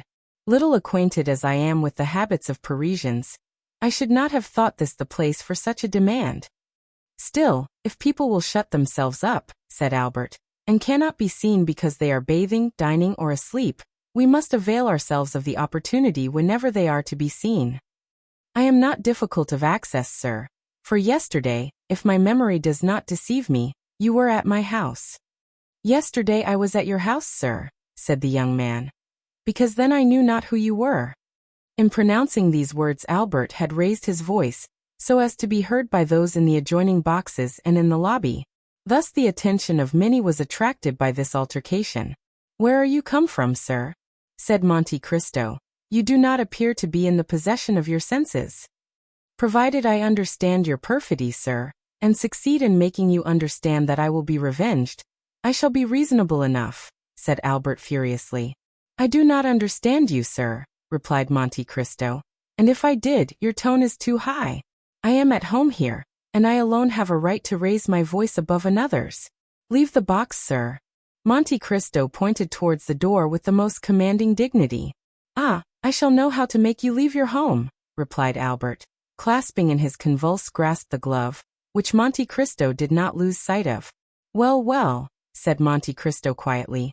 I see you wish to quarrel with me, but I would give you one piece of advice, which you will do well to keep in mind. It is in poor taste to make a display of a challenge. Display is not becoming to everyone. M. de Morcerf. At this name a murmur of astonishment passed around the group of spectators of this scene. They had talked of no one but Morcerf the whole day. Albert understood the allusion in a moment, and was about to throw his glove at the Count, when Morrel seized his hand, while Beauchamp and Château, fearing the scene would surpass the limits of a challenge, held him back. But Monte Cristo, without rising, and leaning forward in his chair, merely stretched out his arm and, taking the damp, crushed glove from the clenched hand of the young man, "Sir," said he in a solemn tone, "I consider your glove thrown, and will return it to you wrapped around a bullet. Now leave me, or I will summon my servants to throw you out at the door." Wild, almost unconscious, and with eyes inflamed, Albert stepped back, and Morrel closed the door. Monte Cristo took up his glass again as if nothing had happened. His face was like marble, and his heart was like bronze. Morrel whispered, "What have you done to him?" Nothing, at least personally," said Monte Cristo. "But there must be some cause for this strange scene. The Count of Morcerf's adventure exasperates the young man. Have you anything to do with it? It was through Haydée that the chamber was informed of his father's treason." "Indeed," said Morrel. "I had been told, but would not credit it, that the Grecian slave I have seen with you here in this very box was the daughter of Ali Pasha." "It is true, nevertheless." "Then," said Morrel, "I understand it all, and this scene was premeditated." "How so?" "Yes. Albert wrote to request me to come to the opera. Doubtless that I might be a witness to the insult he meant to offer you." "Probably," said Monte Cristo with his imperturbable tranquility. "But what shall you do with him?" "With whom?" "With Albert." "What shall I do with Albert?" "As certainly, Maximilian, as I now press your hand, I shall kill him before 10 o'clock tomorrow morning." Morrel, in his turn, took Monte Cristo's hand in both of his, and he shuddered to feel how cold and steady it was. "Ah, Count," said he, "his father loves him so much." "Do not speak to me of that," said Monte Cristo, with the first movement of anger he had betrayed. "I will make him suffer." Morrel, amazed, let fall Monte Cristo's hand. Count," said he. "Dear Maximilian," interrupted the Count, "listen how adorably Duprez is singing that line. Oh Mathilde, idole de mon âme. I was the first to discover Duprez at Naples, and the first to applaud him. Bravo, bravo." Morrel saw it was useless to say more, and refrained. The curtain, which had risen at the close of the scene with Albert, again fell, and a rap was heard at the door. "Come in," said Monte Cristo with a voice that betrayed not the least emotion. And immediately Beauchamp appeared. "Good evening, M. Beauchamp," said Monte Cristo, as if this was the first time he had seen the journalist that evening. "Be seated." Beauchamp bowed, and sitting down, "Sir," said he, "I just now accompanied M. de Morcerf as you saw." "And that means," replied Monte Cristo laughing, "that you had probably just dined together. I am happy to see M. Beauchamp that you are more sober than he was." "Sir," said M. Beauchamp, "Albert was wrong, I acknowledge, to betray so much anger, and I come on my own account, to apologize for him. And having done so, entirely on my own account, be it understood, I would add that I believe you too gentlemanly to refuse giving him some explanation concerning your connection with Yanina. Then I will add 2 words about the young Greek girl." Monte Cristo motioned him to be silent. "Come," said he, laughing. "There are all my hopes about to be destroyed." "How so?" asked Beauchamp. "Doubtless you wish to make me appear a very eccentric character. I am, in your opinion, a Lara, a Manfred, a Lord Ruthven. Then, just as I am arriving at the climax, you defeat your own end, and seek to make an ordinary man of me. You bring me down to your own level, and demand explanations. Indeed, M. Beauchamp, it is quite laughable. Yet, replied Beauchamp haughtily, there are occasions when probity commands. Beauchamp, interposed this strange man, the Count of Monte Cristo bows to none but the Count of Monte Cristo himself. Say no more, I entreat you. I do what I please, M. Beauchamp, and it is always well done. Sir, replied the young man, honest men are not to be paid with such coin. I require honorable guarantees. I am, sir, a living guarantee, replied Monte Cristo, motionless, but with a threatening look. We have both blood in our veins which we wish to shed. That is our mutual guarantee. Tell the Viscount so, and that tomorrow before 10 o'clock, I shall see what color his is. Then I have only to make arrangements for the duel, said Beauchamp. It is quite immaterial to me, said Monte Cristo. And it was very unnecessary to disturb me at the opera for such a trifle. In France people fight with the sword or pistol, in the colonies with the carbine, in Arabia with the dagger. Tell your client that, although I am the insulted party, in order to carry out my eccentricity, I leave him the choice of arms, and will accept without discussion, without dispute, anything, even combat by drawing lots, which is always stupid, but with me different from other people, as I am sure to gain. Sure to gain, repeated Beauchamp, looking with amazement at the Count. Certainly, said Monte Cristo, slightly shrugging his shoulders. Otherwise I would not fight with M. de Morcerf. I shall kill him, I cannot help it. Only by a single line this evening at my house let me know the arms and the hour. I do not like to be kept waiting. Pistols, then, at 8 o'clock in the Bois de Vincennes, said Beauchamp, quite disconcerted, not knowing if he was dealing with an arrogant braggadocio or a supernatural being. Very well, sir, said Monte Cristo. Now all that is settled, do let me see the performance, and tell your friend Albert not to come any more this evening. He will hurt himself with all his ill-chosen barbarisms. Let him go home and go to sleep. Beauchamp left the box, perfectly amazed. Now, said Monte Cristo, turning towards Morrel, I may depend upon you, may I not? Certainly, said Morrel. I am at your service, Count, still. What? It is desirable I should know the real cause. That is to say, you would rather not? No. The young man himself is acting blindfolded, and knows not the true cause, which is known only to God and to me. But I give you my word, Morrel, that God, who does know it, will be on our side. Enough, said Morrel. Who is your second witness? I know no one in Paris, Morrel, on whom I could confer that honor besides you and your brother Emmanuel. Do you think Emmanuel would oblige me? I will answer for him, Count. Well, that is all I require. Tomorrow morning, at 7 o'clock, you will be with me, will you not? We will. Hush, the curtain is rising. Listen. I never lose a note of this opera if I can avoid it. The music of William Tell is so sweet. Chapter 89. The Night. Monte Cristo waited, according to his usual custom, until Duprez had sung his famous Suivez-moi. Then he rose and went out. Morrel took leave of him at the door, renewing his promise to be with him the next morning at 7 o'clock, and to bring Emmanuel. Then he stepped into his coupe, calm and smiling, and was at home in 5 minutes. No one who knew the Count could mistake his expression when on entering he said, Ollie, bring me my pistols with the ivory cross. Ollie brought the box to his master, who examined the weapons with a solicitude very natural to a man who is about to entrust his life to a little powder and shot. These were pistols of an especial pattern, which Monte Cristo had made for target practice in his own room.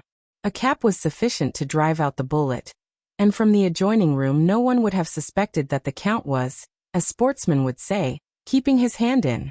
He was just taking one up and looking for the point to aim at on a little iron plate which served him as a target, when his study door opened, and Baptistin entered.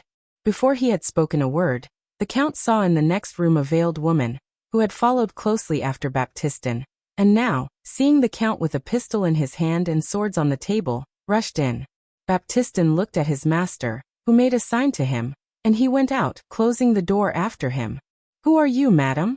Said the Count to the veiled woman. 40227M. The stranger cast one look around her, to be certain that they were quite alone. Then bending as if she would have knelt, and joining her hands, she said with an accent of despair, "Edmond, you will not kill my son." The Count retreated a step, uttered a slight exclamation, and let fall the pistol he held. "What name did you pronounce then, Madame de Morcerf?" said he. "Yours," cried she, throwing back her veil. "Yours, which I alone, perhaps, have not forgotten. Edmond, it is not Madame de Morcerf who has come to you, it is Mercedes." "Mercedes is dead, madam," said Monte Cristo. "I know no one now of that name." "Mercedes lives, sir, and she remembers, for she alone recognized you when she saw you. And even before she saw you, by your voice, Edmond, by the simple sound of your voice. And from that moment she has followed your steps, watched you, feared you. And she needs not to inquire what hand has dealt the blow which now strikes M. de Morcerf." "Fernand, do you mean?" replied Monte Cristo with bitter irony. "Since we are recalling names, let us remember them all." Monte Cristo had pronounced the name of Fernand with such an expression of hatred that Mercedes felt a thrill of horror run through every vein. "You see, Edmond, I am not mistaken, and have cause to say, spare my son." "And who told you, madam, that I have any hostile intentions against your son?" "No one, in truth, but a mother has twofold sight. I guessed all. I followed him this evening to the opera, and concealed in a parquet box, have seen all." "If you have seen all, madam, you know that the son of Fernand has publicly insulted me," said Monte Cristo with awful calmness. "Oh, for pity's sake! You have seen that he would have thrown his glove in my face if Morel, one of my friends, had not stopped him. Listen to me, my son has also guessed who you are. He attributes his father's misfortunes to you." "Madam, you are mistaken, they are not misfortunes. It is a punishment. It is not I who strike M. de Morcerf. It is Providence which punishes him." "And why do you represent Providence?" cried Mercedes. "Why do you remember when it forgets? What are Yanina and its vizier to you, Edmond? What injury has Fernand Mondego done you in betraying Ali Tepellini?" "Ah, madam," replied Monte Cristo, "all this is an affair between the French captain and the daughter of Vasiliki. It does not concern me, you are right, and if I have sworn to revenge myself, it is not on the French captain, or the Count of Morcerf, but on the fisherman Fernand, the husband of Mercedes the Catalane." "Ah, sir," cried the Countess, "how terrible a vengeance for a fault which fatality made me commit! For I am the only culprit, Edmond, and if you owe revenge to anyone, it is to me, who had not fortitude to bear your absence and my solitude." "But," exclaimed Monte Cristo, "why was I absent? And why were you alone?" 40231M. "Because you had been arrested, Edmond, and were a prisoner." "And why was I arrested? Why was I a prisoner?" "I do not know," said Mercedes. "You do not, madam, at least I hope not. But I will tell you. I was arrested and became a prisoner because under the arbor of La Reserve, the day before I was to marry you, a man named Danglars wrote this letter, which the fisherman Fernand himself posted." Monte Cristo went to a secrétaire, opened a drawer by a spring, from which he took a paper which had lost its original color, and the ink of which had become of a rusty hue. This he placed in the hands of Mercedes. It was Danglars' letter to the king's attorney, which the Count of Monte Cristo, disguised as a clerk from the house of Thomson and French, had taken from the file against Edmond Dantès, on the day he had paid the 200,000 francs to M. de Beauville. Mercedes read with terror the following lines. "The king's attorney is informed by a friend to the throne and religion that one Edmond Dantès, second in command on board the Pharaon, this day arrived from Smyrna, after having touched at Naples and Porto Ferrajo, is the bearer of a letter from Murat to the usurper, and of another letter from the usurper to the Bonapartist Club in Paris. Ample corroboration of this statement may be obtained by arresting the above-mentioned Edmond Dantès, who either carries the letter for Paris about with him, or has it at his father's abode. Should it not be found in possession of either father or son, then it will assuredly be discovered in the cabin belonging to the said Dantès on board the Pharaon." "How dreadful!" said Mercedes, passing her hand across her brow, moist with perspiration. "And that letter?" "I bought it for 200,000 francs, madam," said Monte Cristo. "But that is a trifle, since it enables me to justify myself to you. And the result of that letter, you well know, madam, was my arrest, but you do not know how long that arrest lasted. You do not know that I remained for 14 years within a quarter of a league of you, in a dungeon in the Château d'If. You do not know that every day of those 14 years I renewed the vow of vengeance which I had made the first day. And yet I was not aware that you had married Fernand, my calumniator, and that my father had died of hunger. Can it be? Cried Mercedes, shuddering. That is what I heard on leaving my prison 14 years after I had entered it. And that is why, on account of the living Mercedes and my deceased father, I have sworn to revenge myself on Fernand. And I have revenged myself. And you are sure the unhappy Fernand did that? I am satisfied, madam, that he did what I have told you. Besides, that is not much more odious than that a Frenchman by adoption should pass over to the English, that a Spaniard by birth should have fought against the Spaniards, that a stipendiary of Ali should have betrayed and murdered Ali. Compared with such things, what is the letter you have just read? A lover's deception, which the woman who has married that man ought certainly to forgive, but not so the lover who was to have married her. Well, the French did not avenge themselves on the traitor. The Spaniards did not shoot the traitor. Ali in his tomb left the traitor unpunished.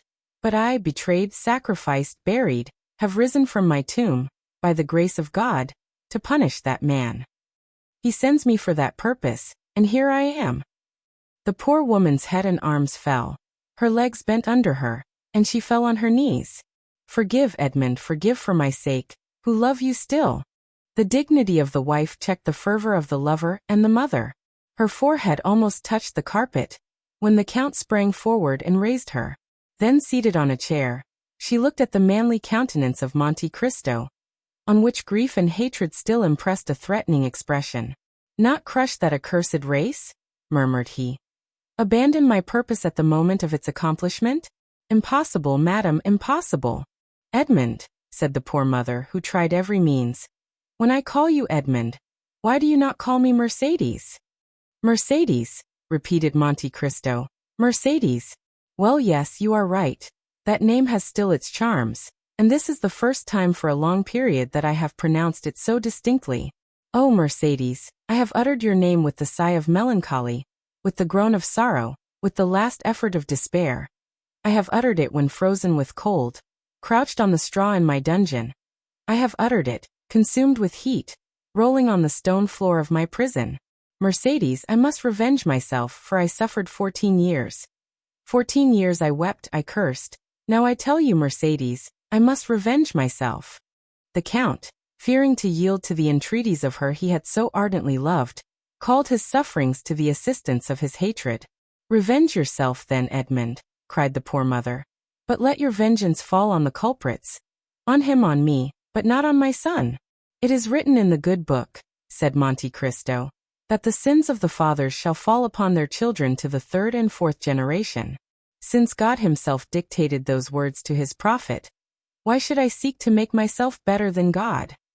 Edmond, continued Mercedes, with her arms extended towards the Count, since I first knew you, I have adored your name, have respected your memory. Edmond, my friend, do not compel me to tarnish that noble and pure image reflected incessantly on the mirror of my heart. Edmond, if you knew all the prayers I have addressed to God for you while I thought you were living and since I have thought you must be dead. Yes, dead, alas.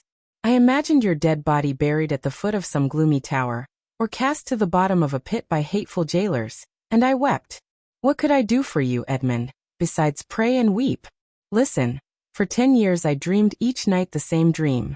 I had been told that you had endeavored to escape, that you had taken the place of another prisoner, that you had slipped into the winding sheet of a dead body, that you had been thrown alive from the top of the Château d'If, and that the cry you uttered as you dashed upon the rocks first revealed to your jailers that they were your murderers.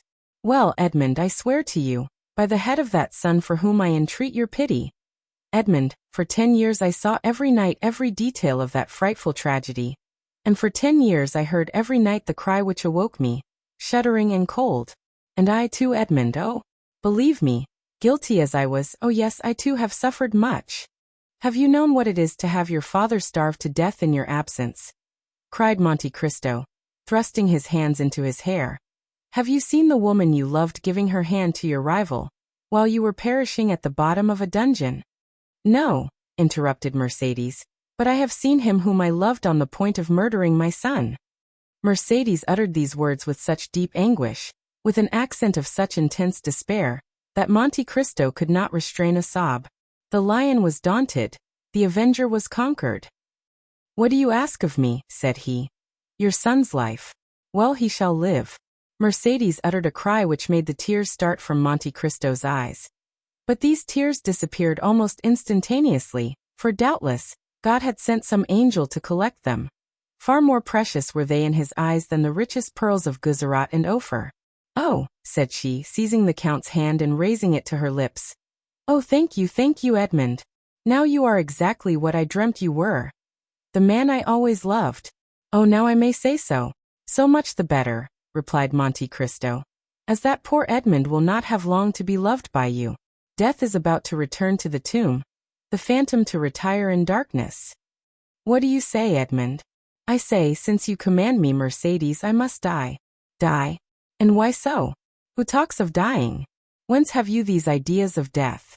You do not suppose that, publicly outraged in the face of a whole theater, in the presence of your friends and those of your son, challenged by a boy who will glory in my forgiveness as if it were a victory, you do not suppose that I can for one moment wish to live? What I most loved after you, Mercedes, was myself, my dignity, and that strength which rendered me superior to other men. That strength was my life. With one word you have crushed it and I die. But the duel will not take place, Edmond, since you forgive? It will take place, said Monte Cristo, in a most solemn tone. But instead of your son's blood to stain the ground, mine will flow. Mercedes shrieked, and sprang towards Monte Cristo, but suddenly stopping, "Edmond," said she, "there is a God above us, since you live and since I have seen you again. I trust to him from my heart. While waiting his assistance I trust to your word. You have said that my son should live, have you not?" "Yes, madam, he shall live," said Monte Cristo, surprised that without more emotion Mercedes had accepted the heroic sacrifice he made for her. Mercedes extended her hand to the Count. "Edmond," said she, and her eyes were wet with tears while looking at him to whom she spoke, "how noble it is of you, how great the action you have just performed, how sublime to have taken pity on a poor woman who appealed to you with every chance against her. Alas, I am grown old with grief more than with years, and cannot now remind my Edmond by a smile, or by a look, of that Mercedes whom he once spent so many hours in contemplating. Ah, believe me, Edmond, as I told you, I too have suffered much. I repeat, it is melancholy to pass one's life without having one joy to recall, without preserving a single hope, but that proves that all is not yet over. No, it is not finished. I feel it by what remains in my heart. Oh, I repeat it, Edmond, what you have just done is beautiful, it is grand, it is sublime. Do you say so now, Mercedes? Then what would you say if you knew the extent of the sacrifice I make to you? Suppose that the Supreme Being, after having created the world and fertilized chaos, had paused in the work to spare an angel the tears that might one day flow for mortal sins from her immortal eyes. Suppose that when everything was in readiness and the moment had come for God to look upon his work and see that it was good. Suppose he had snuffed out the sun and tossed the world back into eternal night. Then, even then, Mercedes, you could not imagine what I lose in sacrificing my life at this moment. Mercedes looked at the Count in a way which expressed at the same time her astonishment, her admiration, and her gratitude. Monte Cristo pressed his forehead on his burning hands, as if his brain could no longer bear alone the weight of its thoughts. "Edmond," said Mercedes, "I have but one word more to say to you." The Count smiled bitterly. "Edmond," continued she, "you will see that if my face is pale, if my eyes are dull, if my beauty is gone, if Mercedes, in short, no longer resembles her former self in her features, you will see that her heart is still the same. Adieu then, Edmond, I have nothing more to ask of heaven. I have seen you again, and have found you as noble and as great as formerly you were. Adieu, Edmond, adieu, and thank you." But the Count did not answer. Mercedes opened the door of the study, and had disappeared before he had recovered from the painful and profound reverie into which his thwarted vengeance had plunged him. The clock of the Invalides struck one when the carriage which conveyed Madame de Morcerf rolled away on the pavement of the Champs-Élysées, and made Monte Cristo raise his head. "What a fool I was," said he, "not to tear my heart out on the day when I resolved to avenge myself." Chapter 90. The meeting. After Mercedes had left Monte Cristo, he fell into profound gloom. Around him and within him the flight of thought seemed to have stopped. His energetic mind slumbered, as the body does after extreme fatigue. "What?" said he to himself, while the lamp and the wax lights were nearly burnt out, and the servants were waiting impatiently in the anteroom. "What? This edifice which I have been so long preparing, which I have reared with so much care and toil, is to be crushed by a single touch, a word, a breath. Yes, this self, of whom I thought so much, of whom I was so proud, who had appeared so worthless in the dungeons of the Château d'If, and whom I had succeeded in making so great, will be but a lump of clay tomorrow. Alas, it is not the death of the body I regret, for is not the destruction of the vital principle, the repose to which everything is tending, to which every unhappy being aspires, is not this the repose of matter after which I so long sighed, and which I was seeking to attain by the painful process of starvation when Faria appeared in my dungeon? What is death for me? One step farther into rest, two, perhaps, into silence. No, it is not existence, then, that I regret, but the ruin of projects so slowly carried out, so laboriously framed. Providence is now opposed to them, when I most thought it would be propitious. It is not God's will that they should be accomplished. This burden, almost as heavy as a world, which I had raised, and I had thought to bear to the end, was too great for my strength, and I was compelled to lay it down in the middle of my career. Oh, shall I then, again become a fatalist, whom 14 years of despair and 10 of hope had rendered a believer in Providence? And all this, because my heart, which I thought dead, was only sleeping, because it has awakened and has begun to beat again, because I have yielded to the pain of the emotion excited in my breast by a woman's voice. Yet, continued the Count, becoming each moment more absorbed in the anticipation of the dreadful sacrifice for the morrow, which Mercedes had accepted, yet it is impossible that so noble-minded a woman should thus through selfishness consent to my death when I am in the prime of life and strength. It is impossible that she can carry to such a point maternal love, or rather delirium. There are virtues which become crimes by exaggeration. No, she must have conceived some pathetic scene. She will come and throw herself between us. And what would be sublime here will there appear ridiculous. The blush of pride mounted to the Count's forehead as this thought passed through his mind. Ridiculous? Repeated he. And the ridicule will fall on me. I ridiculous? No, I would rather die. By thus exaggerating to his own mind the anticipated ill fortune of the next day, to which he had condemned himself by promising Mercedes to spare her son, the Count at last exclaimed, "Folly, folly, folly! To carry generosity so far as to put myself up as a mark for that young man to aim at. He will never believe that my death was suicide, and yet it is important for the honor of my memory. And this surely is not vanity, but a justifiable pride.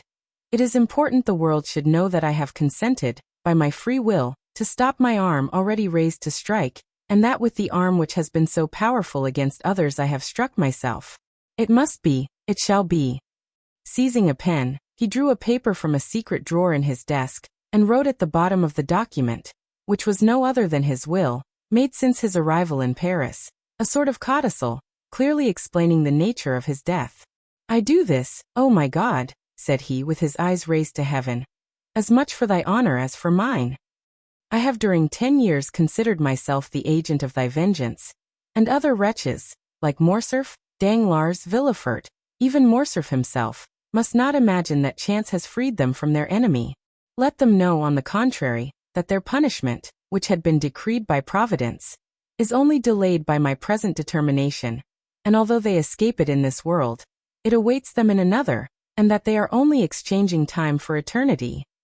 While he was thus agitated by gloomy uncertainties, wretched waking dreams of grief, the first rays of morning pierced his windows, and shone upon the pale blue paper on which he had just inscribed his justification of Providence. It was just 5 o'clock in the morning when a slight noise like a stifled sigh reached his ear. He turned his head, looked around him, and saw no one, but the sound was repeated distinctly enough to convince him of its reality. He arose, and quietly opening the door of the drawing-room, saw Haydée, who had fallen on a chair, with her arms hanging down and her beautiful head thrown back. She had been standing at the door, to prevent his going out without seeing her, until sleep, which the young cannot resist, had overpowered her frame, wearied as she was with watching. The noise of the door did not awaken her, and Monte Cristo gazed at her with affectionate regret. She remembered that she had a son, said he. And I forgot I had a daughter. Then, shaking his head sorrowfully, poor Haydée, said he. She wished to see me, to speak to me. She has feared or guessed something. Oh, I cannot go without taking leave of her. I cannot die without confiding her to someone. He quietly regained his seat, and wrote under the other lines. I bequeath to Maximilien Morel, captain of Spahis, and son of my former patron Pierre Morel, shipowner at Marseilles, the sum of 20 millions, a part of which may be offered to his sister Julie and brother-in-law Emmanuel, if he does not fear this increase of fortune may mar their happiness. These 20 millions are concealed in my grotto at Monte Cristo, of which Bertuccio knows the secret. If his heart is free, and he will marry Haydée, the daughter of Ali Pasha of Yanina, whom I have brought up with the love of a father, and who has shown the love and tenderness of a daughter for me, he will thus accomplish my last wish. This will has already constituted Haydée heiress of the rest of my fortune, consisting of lands, funds in England, Austria, and Holland, furniture in my different palaces and houses, and which without the 20 millions and the legacies to my servants, may still amount to 60 millions. 40241M. He was finishing the last line when a cry behind him made him start, and the pen fell from his hand. Haydée, said he, did you read it? Oh, my lord, said she. Why are you writing thus at such an hour? Why are you bequeathing all your fortune to me? Are you going to leave me? I am going on a journey, dear child, said Monte Cristo, with an expression of infinite tenderness and melancholy. And if any misfortune should happen to me. The Count stopped. Well? Asked the young girl, with an authoritative tone the Count had never observed before, and which startled him. Well, if any misfortune happened to me, replied Monte Cristo, I wish my daughter to be happy. Haydée smiled sorrowfully and shook her head. Do you think of dying, my lord? Said she. The wise man, my child, has said, it is good to think of death. Well, if you die, said she, bequeath your fortune to others, for if you die I shall require nothing. And taking the paper, she tore it in 4 pieces, and threw it into the middle of the room. Then, the effort having exhausted her strength, she fell, not asleep this time, but fainting on the floor.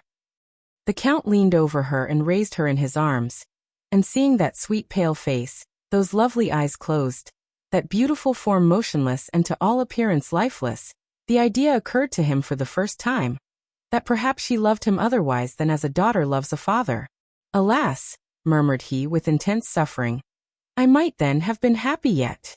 Then he carried Haydée to her room, resigned her to the care of her attendants, and returning to his study, which he shut quickly this time, he again copied the destroyed will. As he was finishing, the sound of a cabriolet entering the yard was heard. Monte Cristo approached the window, and saw Maximilien and Emmanuel alight. Good, said he. It was time. And he sealed his will with 3 seals. A moment afterwards he heard a noise in the drawing-room, and went to open the door himself. Morel was there. He had come 20 minutes before the time appointed. I am perhaps come too soon, Count, said he. But I frankly acknowledge that I have not closed my eyes all night, nor has anyone in my house. I need to see you strong in your courageous assurance, to recover myself. Monte Cristo could not resist this proof of affection. He not only extended his hand to the young man, but flew to him with open arms.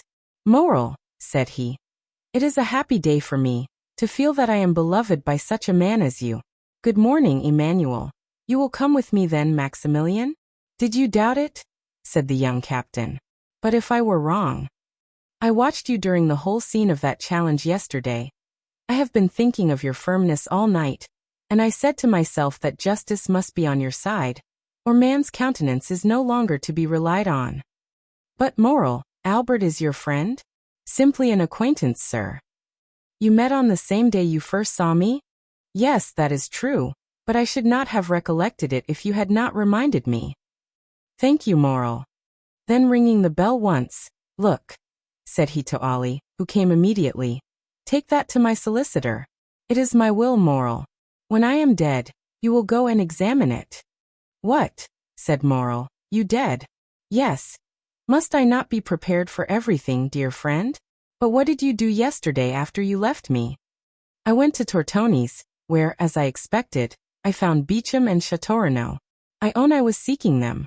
Why, when all was arranged? Listen, Count. The affair is serious and unavoidable. Did you doubt it? No, the offense was public, and everyone is already talking of it. Well, I hope to get an exchange of arms. To substitute the sword for the pistol is blind. Have you succeeded? Asked Monte Cristo quickly, with an imperceptible gleam of hope. No, for your skill with the sword is so well known. Ah, who has betrayed me? The skillful swordsman whom you have conquered. And you failed. They positively refused. Moral, said the Count. Have you ever seen me fire a pistol? Never. Well, we have time, look. Monte Cristo took the pistols he held in his hand when Mercedes entered, and fixing an ace of clubs against the iron plate, with 4 shots he successively shot off the 4 sides of the club. At each shot Morel turned pale. He examined the bullets with which Monte Cristo performed this dexterous feat, and saw that they were no larger than buckshot. It is astonishing, said he. Look, Emmanuel. Then turning towards Monte Cristo, Count, said he, in the name of all that is dear to you, I entreat you not to kill Albert. The unhappy youth has a mother. You are right, said Monte Cristo, and I have none. These words were uttered in a tone which made Morel shudder. You are the offended party, Count. Doubtless. What does that imply? That you will fire first. I fire first? Oh, I obtained, or rather claimed that. We had conceded enough for them to yield us that. And at what distance? 20 paces. A smile of terrible import passed over the Count's lips. Morel, said he, do not forget what you have just seen. The only chance for Albert's safety, then, will arise from your emotion. I suffer from emotion, said Monte Cristo. Or from your generosity, my friend. To so good a marksman as you are, I may say what would appear absurd to another. What is that? Break his arm, wound him, but do not kill him. I will tell you, Morel, said the Count, that I do not need entreating to spare the life of M. de Morcerf. He shall be so well spared that he will return quietly with his 2 friends, while I— And you? That will be another thing. I shall be brought home. No, no, cried Maximilian, quite unable to restrain his feelings. As I told you, my dear Morel, M. de Morcerf will kill me. Morel looked at him in utter amazement. But what has happened, then, since last evening, Count? The same thing that happened to Brutus the night before the Battle of Philippi. I have seen a ghost. And that ghost told me, Morel, that I had lived long enough. Maximilian and Emmanuel looked at each other.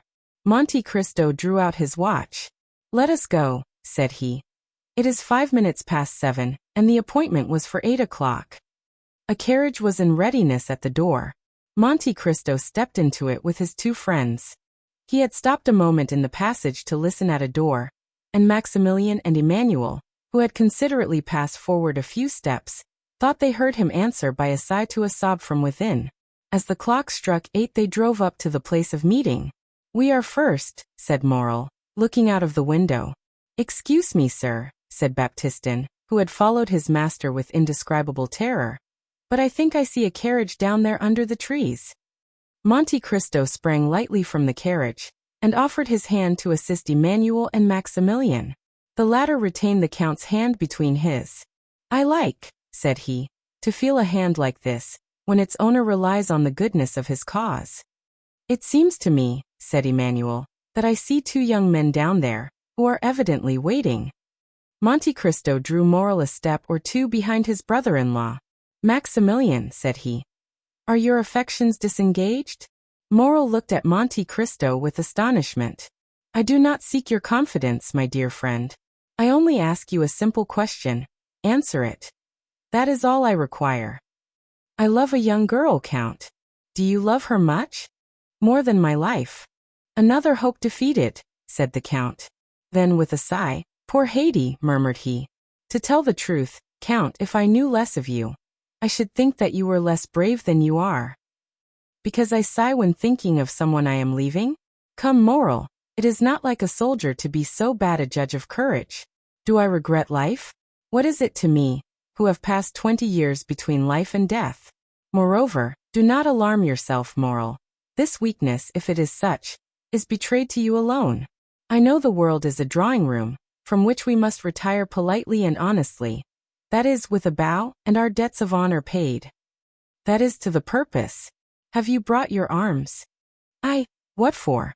I hope these gentlemen have theirs. I will inquire, said Moral.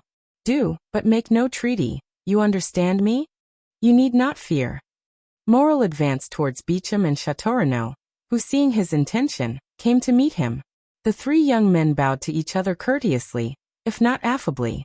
Excuse me, gentlemen, said Moral, but I do not see M. de Morcerf. He sent us word this morning, replied Châteaurenaud, that he would meet us on the ground. Ah, said Moral. Beauchamp pulled out his watch. It is only 5 minutes past 8, said he to Moral. There is not much time lost yet. Oh, I made no illusion of that kind, replied Moral. There is a carriage coming, said Châteaurenaud. It advanced rapidly along one of the avenues leading towards the open space where they were assembled. You are doubtless provided with pistols, gentlemen? M. de Monte Cristo yields his right of using his. We had anticipated this kindness on the part of the Count, said Beauchamp, and I have brought some weapons which I bought 8 or 10 days since, thinking to want them on a similar occasion. They are quite new, and have not yet been used. Will you examine them? Oh, M. Beauchamp, if you assure me that M. de Morcerf does not know these pistols, you may readily believe that your word will be quite sufficient. Gentlemen, said Châteaurenaud, it is not Morcerf coming in that carriage. Faith, it is Franz and Debray. The two young men he announced were indeed approaching.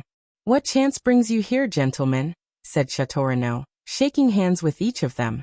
Because, said Debray, Albert sent this morning to request us to come. Beauchamp and Châteaurenaud exchanged looks of astonishment. I think I understand his reason, said Moral. What is it? Yesterday afternoon I received a letter from M. de Morcerf, begging me to attend the opera. And I, said Debray. And I also, said Franz. And we too, added Beauchamp and Châteaurenaud. Having wished you all to witness the challenge, he now wishes you to be present at the combat. Exactly so, said the young men. You have probably guessed right. But after all these arrangements he does not come himself, said Châteaurenaud. Albert is 10 minutes after time. There he comes, said Beauchamp. On horseback, at full gallop, followed by a servant. How imprudent, said Châteaurenaud, to come on horseback to fight a duel with pistols, after all the instructions I had given him. And besides, said Beauchamp, with a collar above his cravat, an open coat and white waistcoat, why has he not painted a spot upon his heart? It would have been more simple. Meanwhile Albert had arrived within 10 paces of the group formed by the 5 young men. He jumped from his horse, threw the bridle on his servant's arms, and joined them. He was pale, and his eyes were red and swollen. It was evident that he had not slept. A shade of melancholy gravity overspread his countenance, which was not natural to him. I thank you, gentlemen, said he, for having complied with my request. I feel extremely grateful for this mark of friendship. Moral had stepped back as Morcerf approached, and remained at a short distance. And to you also, M. Moral, my thanks are due. Come, there cannot be too many. 40248 M. Sir, said Maximilian, you are not perhaps aware that I am M. de Monte Cristo's friend? I was not sure, but I thought it might be so. So much the better. The more honorable men there are here the better, I shall be satisfied. M. Moral, said Châteaurenaud, will you apprise the Count of Monte Cristo that M. de Morcerf is arrived, and we are at his disposal? Moral was preparing to fulfill his commission. Beauchamp had meanwhile drawn the box of pistols from the carriage. Stop, gentlemen, said Albert. I have 2 words to say to the Count of Monte Cristo. In private? Asked Moral. No, sir, before all who are here. Albert's witnesses looked at each other. Franz and Debray exchanged some words in a whisper, and Moral, rejoiced at this unexpected incident, went to fetch the Count, who was walking in a retired path with Emmanuel. What does he want with me? Said Monte Cristo. I do not know, but he wishes to speak to you. Ah, said Monte Cristo. I trust he is not going to tempt me by some fresh insult. I do not think that such is his intention, said Morel. The Count advanced, accompanied by Maximilian and Emmanuel. His calm and serene look formed a singular contrast to Albert's grief-stricken face, who approached also, followed by the other 4 young men. When at 3 paces distant from each other, Albert and the Count stopped. "Approach, gentlemen," said Albert. "I wish you not to lose one word of what I am about to have the honor of saying to the Count of Monte Cristo, for it must be repeated by you to all who will listen to it, strange as it may appear to you." "Proceed, sir," said the Count. "Sir," said Albert, at first with a tremulous voice, but which gradually became firmer, "I reproached you with exposing the conduct of M. de Morcerf in Epirus, for guilty as I knew he was, I thought you had no right to punish him, but I have since learned that you had that right. It is not Fernand Mondego's treachery towards Ali Pasha which induces me so readily to excuse you, but the treachery of the fisherman Fernand towards you, and the almost unheard of miseries which were its consequences. And I say, and proclaim it publicly, that you were justified in revenging yourself on my father, and I, his son, thank you for not using greater severity." Had a thunderbolt fallen in the midst of the spectators of this unexpected scene, it would not have surprised them more than did Albert's declaration. As for Monte Cristo, his eyes slowly rose towards heaven with an expression of infinite gratitude. He could not understand how Albert's fiery nature, of which he had seen so much among the Roman bandits, had suddenly stooped to this humiliation. He recognized the influence of Mercedes, and saw why her noble heart had not opposed the sacrifice she knew beforehand would be useless. "Now, sir," said Albert, "if you think my apology sufficient, pray give me your hand. Next to the merit of infallibility which you appear to possess, I rank that of candidly acknowledging a fault. But this confession concerns me only. I acted well as a man, but you have acted better than man. An angel alone could have saved one of us from death. That angel came from heaven, if not to make us friends, which, alas, fatality renders impossible, at least to make us esteem each other." Monte Cristo, with moistened eye, heaving breast and lips half open, extended to Albert a hand which the latter pressed with a sentiment resembling respectful fear. "Gentlemen," said he, "M. de Monte Cristo receives my apology. I had acted hastily towards him. Hasty actions are generally bad ones. Now my fault is repaired. I hope the world will not call me cowardly for acting as my conscience dictated. But if anyone should entertain a false opinion of me," added he, drawing himself up as if he would challenge both friends and enemies, "I shall endeavor to correct his mistake." "What happened during the night?" asked Beauchamp of Châteaurenaud. "We appear to make a very sorry figure here." "In truth, what Albert has just done is either very despicable or very noble," replied the Baron. "What can it mean?" said Debray to Franz. "The Count of Monte Cristo acts dishonorably to M. de Morcerf, and is justified by his son. Had I 10 Yaninus in my family, I should only consider myself the more bound to fight 10 times. As for Monte Cristo, his head was bent down, his arms were powerless. Bowing under the weight of 24 years' reminiscences, he thought not of Albert, of Beauchamp, of Châteaurenaud, or of any of that group, but he thought of that courageous woman who had come to plead for her son's life, to whom he had offered his, and who had now saved it by the revelation of a dreadful family secret, capable of destroying forever in that young man's heart every feeling of filial piety. "Providence still," murmured he. "Now only am I fully convinced of being the emissary of God."